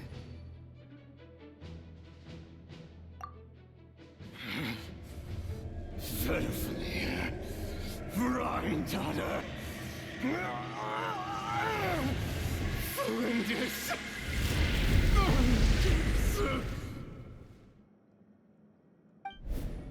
Interesting. Anything else? What about this would-be fiancé of his? Do we know anything about her? Well, she was a researcher at the Universitas Magistrorum, but it felt like she was hiding some kind of secret. Oh, and one more thing. For some reason, Rerir's fragment also contains some of Tholindis' memories, though only a very small portion. Well, no shortage of potential leads, I'll give you that. In any case, it sounds like we can conclude that while Tholindis was still around, Rerir appeared to be lucid and quite normal. Tholindis, it seems, must have been the one thing in this world that he couldn't let go of. Tell me though, were these pure-blood Conorians we're talking about here? Why do you need to know that? Hold on. If she was a pure-blood Conrian... Oh yeah! Just like how it was with the captain! If we could somehow find her, do you think there's any chance Rerir might regain some of his sanity? It's possible, but it would take a miracle. We can't pin all our hopes on that. That merchant who never knows, Dori Sangama Bay.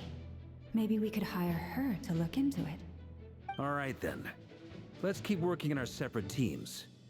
Traveler, Paimon, Kutar, and Miss Arlecchino will go look for the iridescent moon's marrow. As for the others... On the way over here, I noticed that the Wild Hunt monsters had grown even more frenzied in their search for Kutar. At this rate, the people living here will be in grave danger too. So I'm thinking of gathering together some of our followers to go wipe them out. I'll head back to the curatorium and meet up with the boss. Feels good knowing we've all got something to be getting on with. Given that the Wild Hunt has been a lot more active lately, the Lightkeepers have likely begun their own operations too. If that is the case, someone will need to pass the news on to Flint's. I'll hold the fort for now, then discuss our next move with Flint's, Aino, and Anefa when they get back. All right then. Well, the clock's ticking. If that's everything, we'll be on our way. We'd better get moving too. We'll try to buy you as much time as we can. Relax. Just do your thing. Now, I decided to call in some backup since things are getting so hairy. Our reinforcements should be here any minute now. Stay safe, everyone. Dismissed.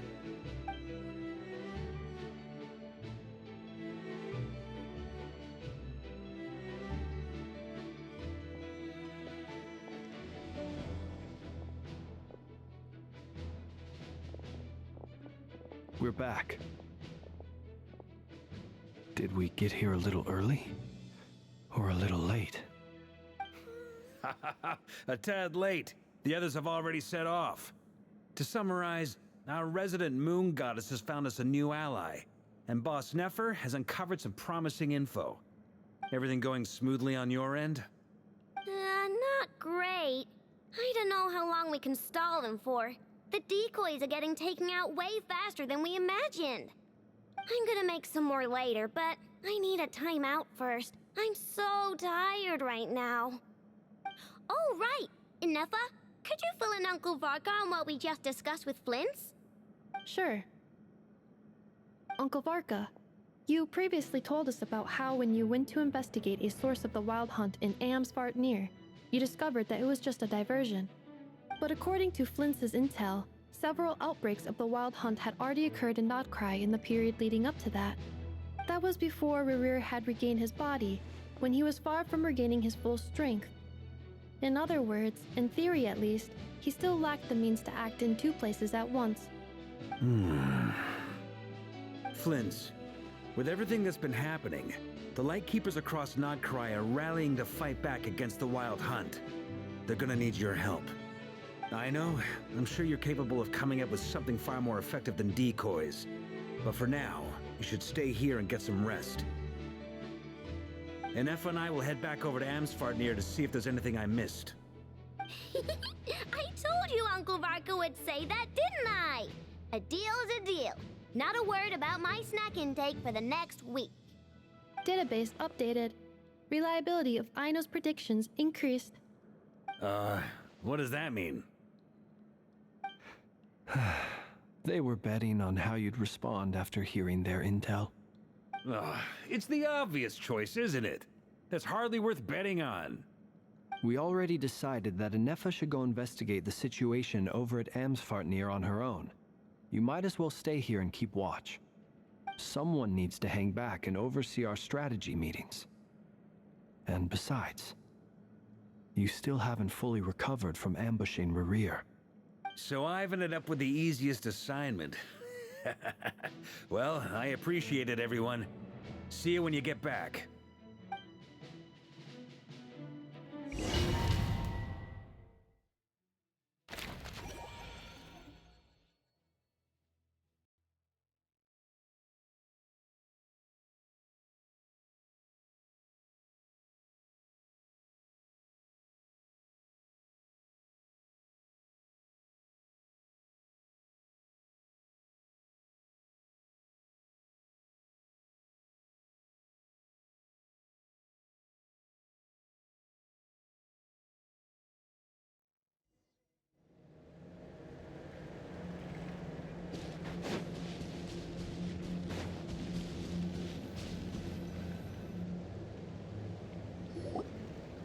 Here, this will serve as a good spot to cross over. Arlecchino, hold up a second. Since you brought us all this way, would you mind telling us what you've got planned? We still haven't got the slightest idea what's going on here. And if even Columbina doesn't know where the iridescent moon's marrow is, how do you? Simple. Because I am an inheritor of the royal bloodline of the Crimson Moon, and one of the last surviving embers of the Two Worlds' flames. Huh? Are you serious? Isn't you're a descendant of that Crimson Moon dynasty we were just talking about? The one from ancient Conria? Your surprise is understandable. I was also taken aback when I first learned of it. But the more I thought about it, the more I realized the signs had been there all along. When I was young, I discovered I could wield a very special kind of fire. It coursed like blood through my veins and smoldered away inside my nerves.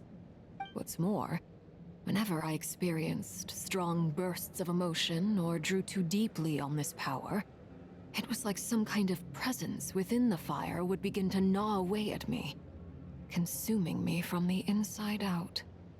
Exactly. That is why my hands are like this, too. At first, I saw it only as a curse, but once I became a harbinger, the Jester apprised me of the truth. Together with my own investigations, over the past few years, there are several things that I have gradually come to understand. For instance, take the so-called Crimson Moon. In truth, it is nothing more than the shattered remnants of the iridescent moon, fused with the abyss to prolong its lifespan. Since this blood flame was bestowed upon me by the Crimson Moon, it is a fusion of the iridescent moon's former power and the corruption of the abyss. You all understand the nature of the abyss well enough. I draw upon its power, and in return, it hungers for my soul. This strange blackness is the mark of corruption it has left behind. If I recall correctly, you once told me that if the corruption ever made it to your heart, you'd become a completely different person. Yes, and that's the reason I'm always careful not to push my power too far. It's essentially a never-ending tug-of-war. Whew. Sounds intense. Anyway, the rest of my story can wait. Is there anything else about the Crimson Moon or the Iridescent Moon that you're unclear about? Paimon has a question. So, used to worship was actually the iridescent moon, right? Which was one of the three moon sisters. Does that mean that the Conrians were to the Crimson Moon as the Frost Moon Scions are to the Frost Moon? So much of that history has been lost. We have no way of knowing exactly what they were like. But I would suspect that the Conrians weren't as devout in their moon worship as it might appear. The iridescent moon's remains simply served as their link to the Abyss. Later on, perhaps someone discovered a way to make direct contact with the Abyss. Or maybe there was some kind of ideological divide. Either way, a dissenting faction staged a coup and drove out the royal heirs of the Crimson Moon dynasty. Still, even with the dark sun looming high overhead, the Crimson Moon's glow never truly faded. If you want living proof, it's standing right before you. The first time we met, I sensed something familiar in your presence.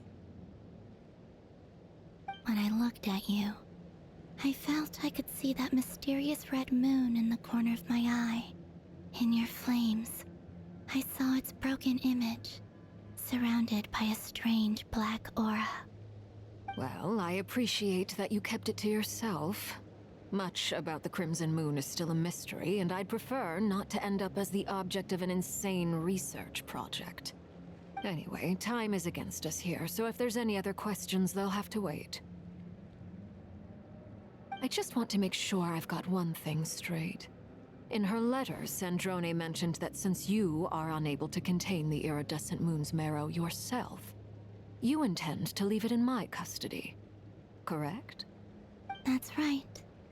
For now, it's the only way I can pay you back for your help. The iridescent moon is already part of who you are, so with its marrow in your possession, you'll be even more powerful than before. Deal. Then let's get started. Get what started? What does this place have to do with the Crimson Moon? When I first became a Harbinger, the Jester gave me a book called Paranhari, also known as Leobranto Innamorato. You should be able to buy a copy next time you're in Fontaine. It's a love story set in the Crimson Moon era. But setting aside the tangled romances of its characters, it also records a few interesting details. In the Crimson Moon era, or so the story goes, there was an orphanage that received children from beyond the bounds of this world, and subjected them to a peculiar induction ceremony. Beyond the bounds of this world? For real? And what kind of induction ceremony? The Crimson Moon sages looked beyond this world for beings with powers that surpassed the gods. But fearing they might lose control, they subjected these children to a process of refinement. They made these children crawl up a fireplace and kept asking them, "Have you died? Did you see it?" Until they finally admitted to having died and seen a crimson moon. The adults embraced the children who passed the ritual, telling them, "Within the fireplace, you have traversed the flames between two worlds. Here and now, you are born anew." The book leaves much unsaid, but I suspect that this was their way of branding the children they had enrolled, leaving an indelible mark upon them so that they would forever live in the Crimson Moon's light. That explains why I can't sense the Crimson Moon's marrow in this world. It makes sense that it would be sealed in a special space that can only be accessed temporarily through some kind of ritual. But there's no fireplace here. Do you see a chimney anywhere? Oh, are we supposed to build it ourselves? Okay, fine. Paimon will go find some bricks. That won't be necessary. The fireplace is purely symbolic. The key to the ritual is crossing the flames between two worlds. In other words, the flames that burn within me. Those burned away by such flames leave behind a kind of ghostly afterimage in the world. In the days of Conria, people believed they could be used to bridge the gap between the two worlds of life and death. In short, I can open a passage to that space for you. That's the easy part. The catch is I'll need to stay on this side to keep the passage open, so I won't be able to come with you. Once you're inside, you'll have to find your own way. Very well. Then I'll open it up. Traveler, spare me a little more moonlight if you would. I may need it.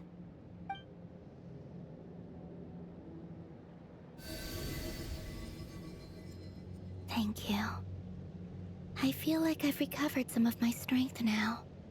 It should be enough to move us across short distances and confront whatever dangers might await.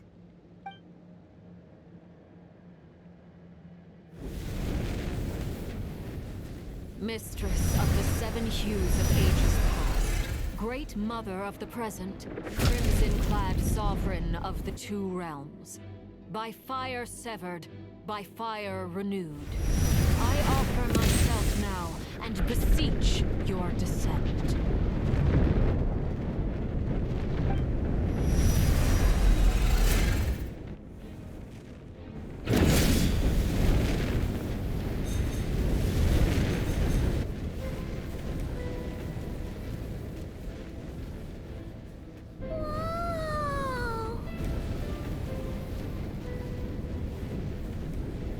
One word of advice.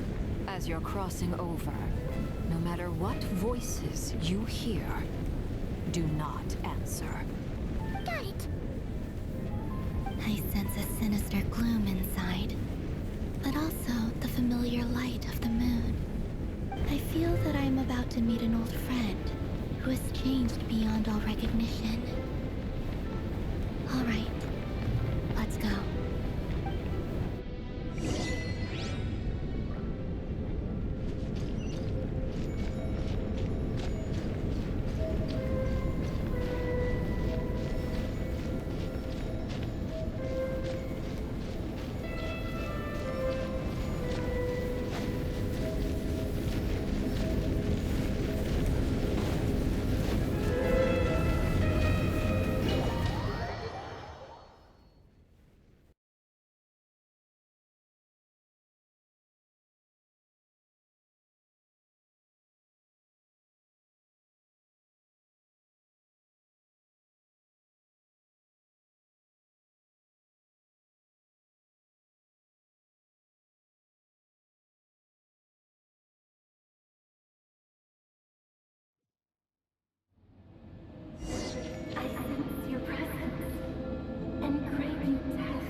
The abyss? It's practically filled the entire place. What now? What a tragic sight. Fragments of your broken body, seized by the abyss and hung up aloft like mummified remains. Iridescent moon, was this truly what you wished for? Careful! There's something spooky about this place. Feels like something is lurking in the fog. Haimon's right behind you. Whatever you do, don't run off without her.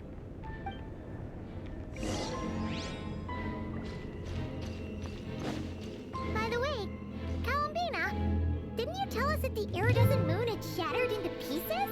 The moon up there looks pretty whole to Paimon. How is that possible?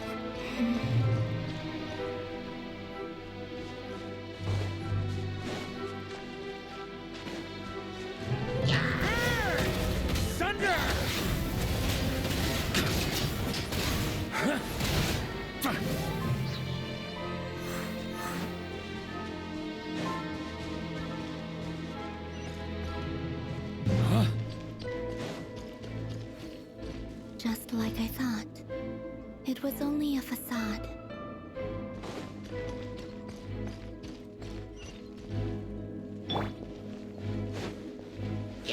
no escape!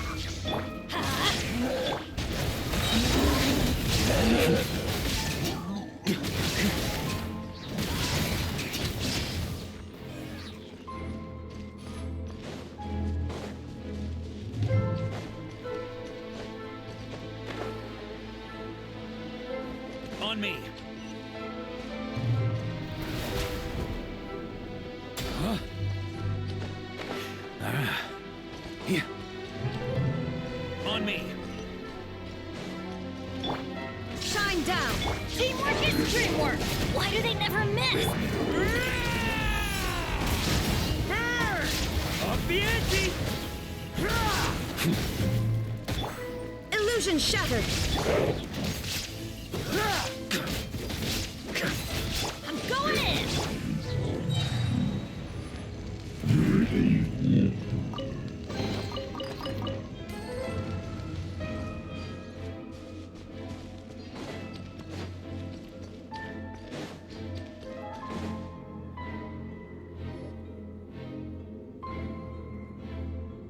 Huh? Huh? For real? That's way too high! There's no way we'll be able to reach it! No. I'm not sensing anything up there. It's coming from under the mountain. Let's see... Ah! There's some kind of weird shadow over the water! Wait, see that? Looks like a mechanism of some sort. Let's check it out!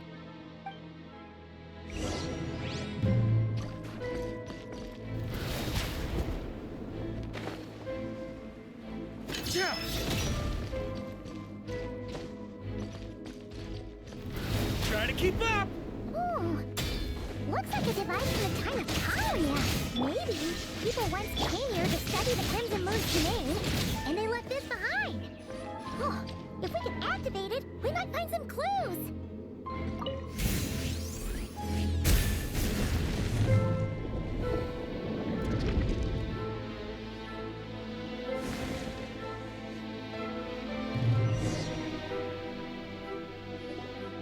Hey, look at that!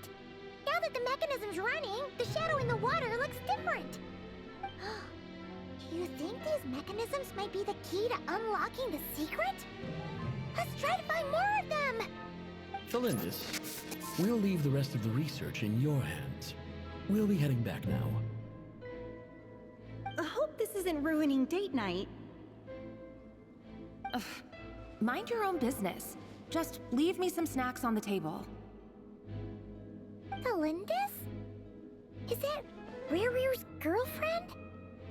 How come we're hearing her voice here? Oh yeah! So, do you think she was studying this strange space all along? The Abyss has made this space extremely unstable. Maybe that's why some of the things she said and did were preserved here. Like echoes. Or after images. Whenever I see this view, it takes me back to a poem from my childhood. Waning moon, oh lifeless damsel, weeping on the mountain crest. Mourning still in wistful tone, her fragile soul now laid to rest. For me, of all people, to be here investigating the mysteries of the Crimson Moon space. Is it a coincidence? Or something more?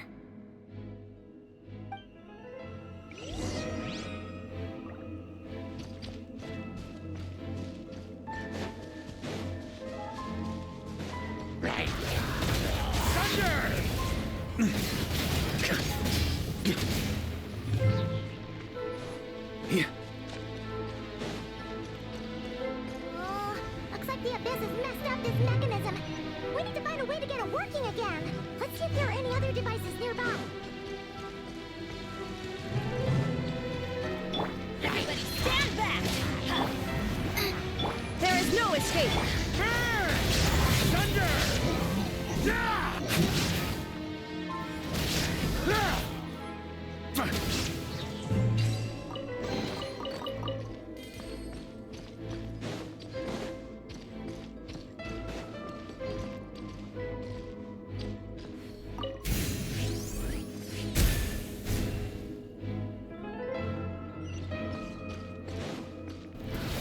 keep up!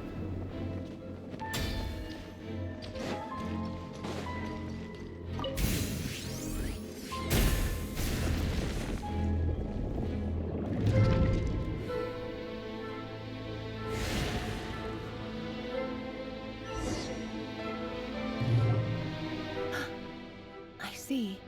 So the moon marrow, or rather the power of the 3 moons, is the key to unlocking.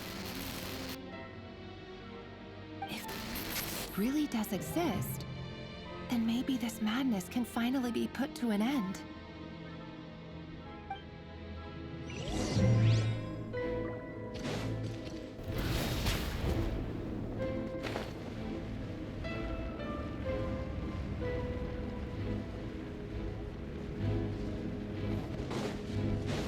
Take cover behind the rocks!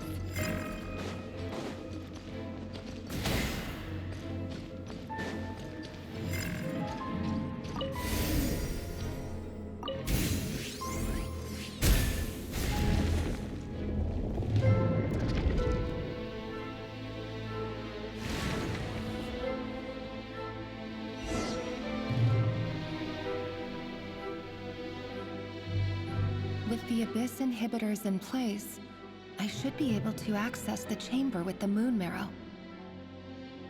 Oh, Revier, with every step you take, you're drifting further from what you truly desire. But you're not the root of the problem. Ever since that outsider set foot in Conria, the Vinster King has sunken deeper into madness. If only I could get my hands on that outsider.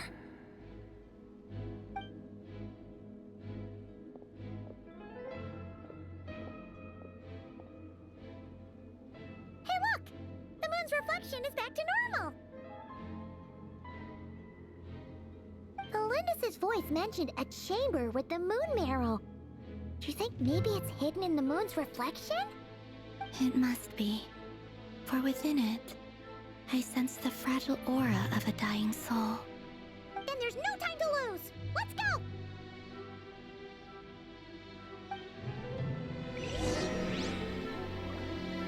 Huh? On me. Here. Ah!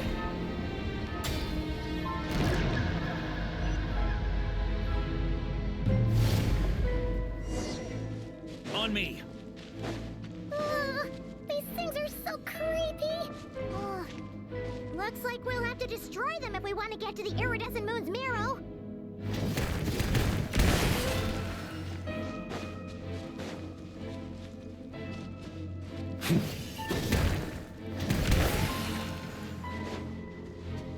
That must be the iridescent moon's marrow!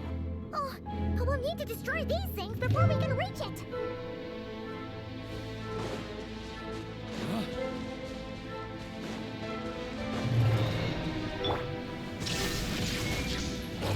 Boba, get them!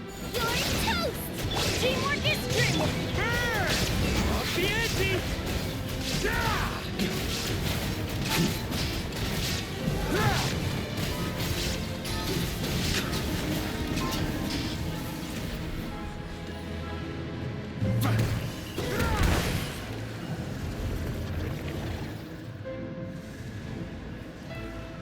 On me. Try to keep up.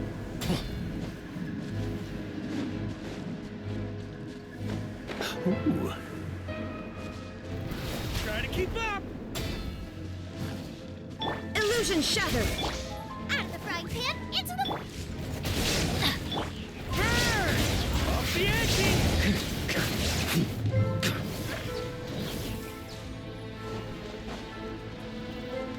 Huh? On me. Huh? Shine down! Boba, get them! I'm going in! Let's light it up! Thunder!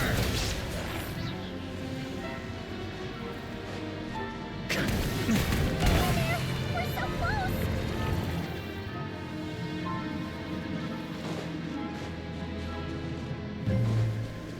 Illusion shattered! Everybody stand back! Thunder! Worry it!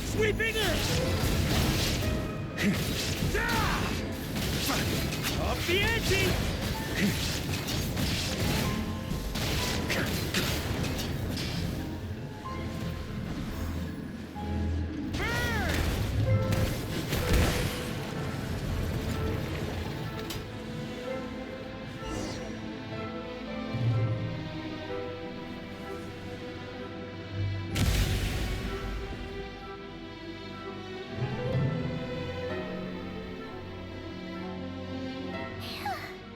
We finally did it!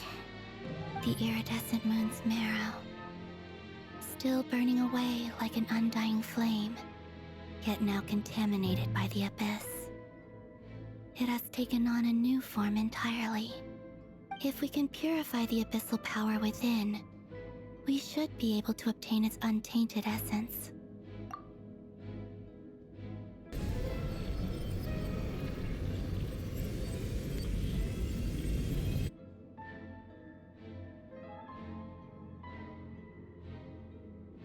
It's so cold.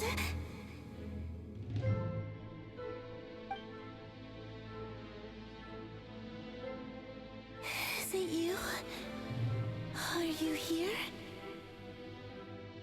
Huh? Are you talking to us? At long last, I can see you once more. Our fates have crossed, and I am finally free. I'm sorry, I lied to you. Even knowing what was to come, I still couldn't let go of the fear in my heart as death drew near. The moment the moon shattered, my body began to split apart piece by piece. Like I was being cut into pieces by 1,000 blunt blades. My thoughts scattered as the cold crept in. But I could not bear to fade away like that. Tell me, what was it that brought you to us all that time ago? If only I had possessed your courage, then I might have been spared this torment more painful than death. You look so puzzled. That's how I felt too when I first saw you. But trust me when I say that everything happens for a reason. Farewell, Hypo.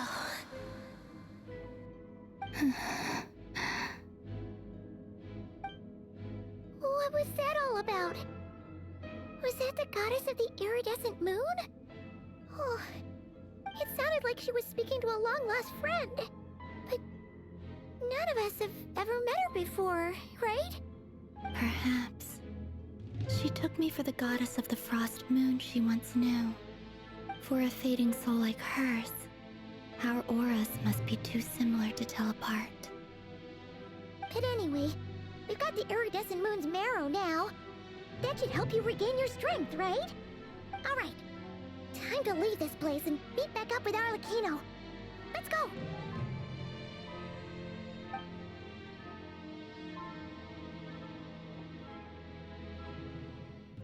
That's odd. This place looks different than when we came in. Waning moon, Huh? oh lifeless damsel. Oh.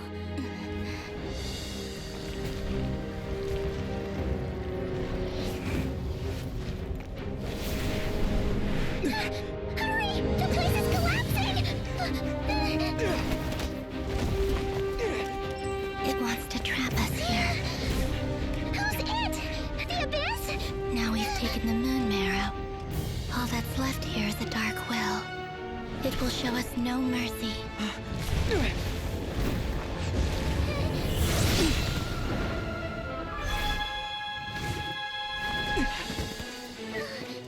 Give it back! The crimson moons! My marrow! My heart!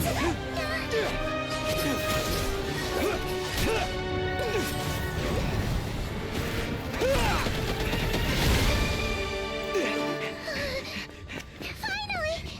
Huh? Oh no! The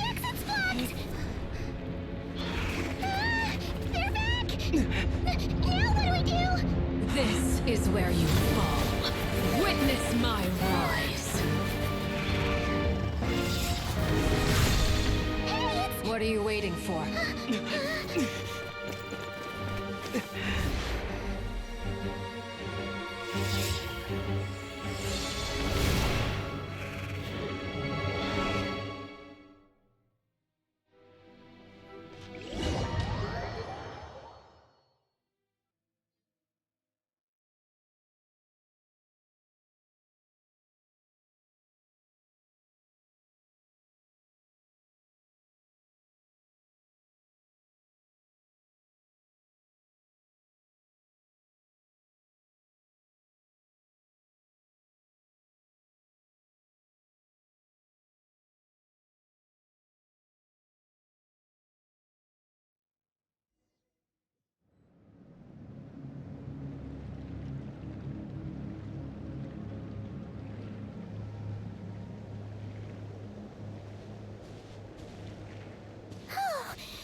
We made it!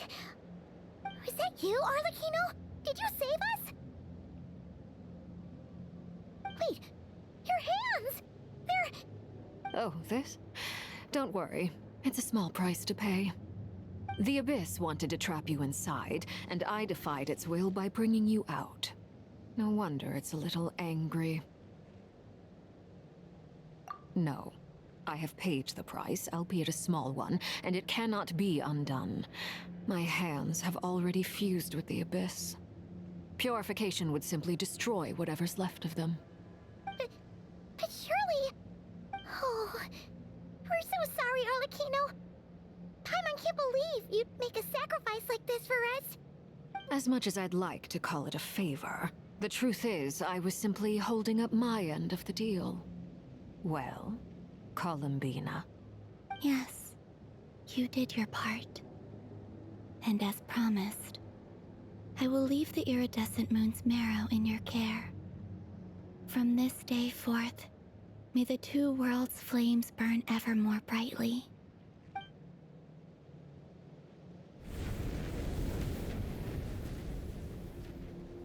I'll take that as a blessing. Now, Columbina, give me your hand. Accept this moonlight I offer in return.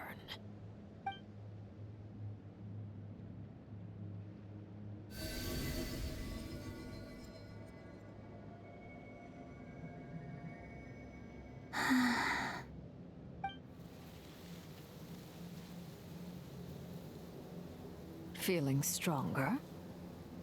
Hey, Columbina! Are you okay?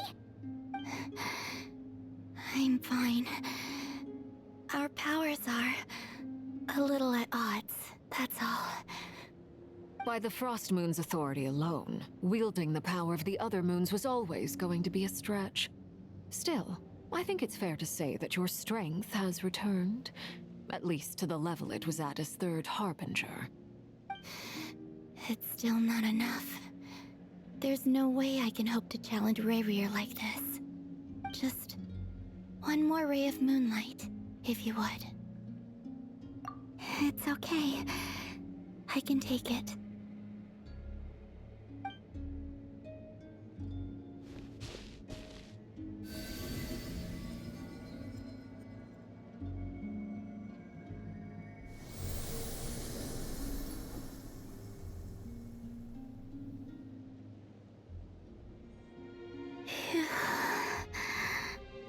How about now? Fighting fit? At the very least, I won't have to stay hidden like before. I want to see him gone from Nodkrai. The Rayhir of Solnari and his wild hunt must be sent back where they belong. Well, it's good to have something to aim for. You certainly seem more alive now than you did earlier. When I first met you, you didn't strike me as a ray of moonlight. More like a wisp of fog drifting in from who knows where, ready to scatter at the first sign of a breeze. But now, you're full of vitality, just like the Frost Moon, once the brightest of them all. May you keep shining, Columbina. This is who you are. Thank you. Look after yourself too, Arlecchino. I know you have plans of your own, and that's why you're always seeking to grow stronger. But whatever you're after, don't let the Abyss take a hold of you. I do not wish to see you go down the same path as Revier. I appreciate the concern, Columbina.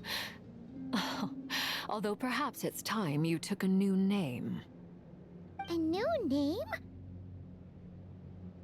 Kutar, the Moon Maiden, Columbina, they're nothing more than code names. They describe who she is and the roles she's played, but they're not her real name. We often use code names in the House of the Hearth, too. But it's knowing your real name that keeps you grounded.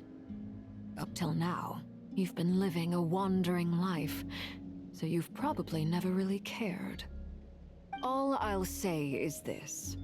Once you've defeated Revier, give it some thought. All right, that's it from me. I'll get you back safely first, then go meet up with Sandrone. You're the best! I appreciate the gesture. It speaks to your good character. Anyway, let's get going. There are more urgent things to do right now than trade compliments.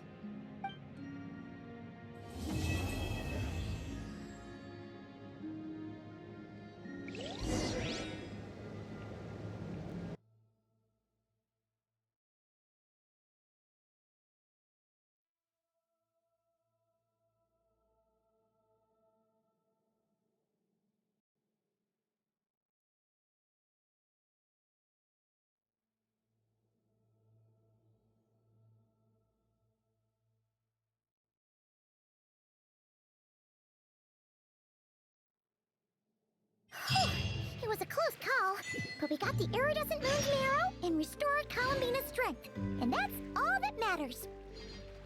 In other words, mission accomplished.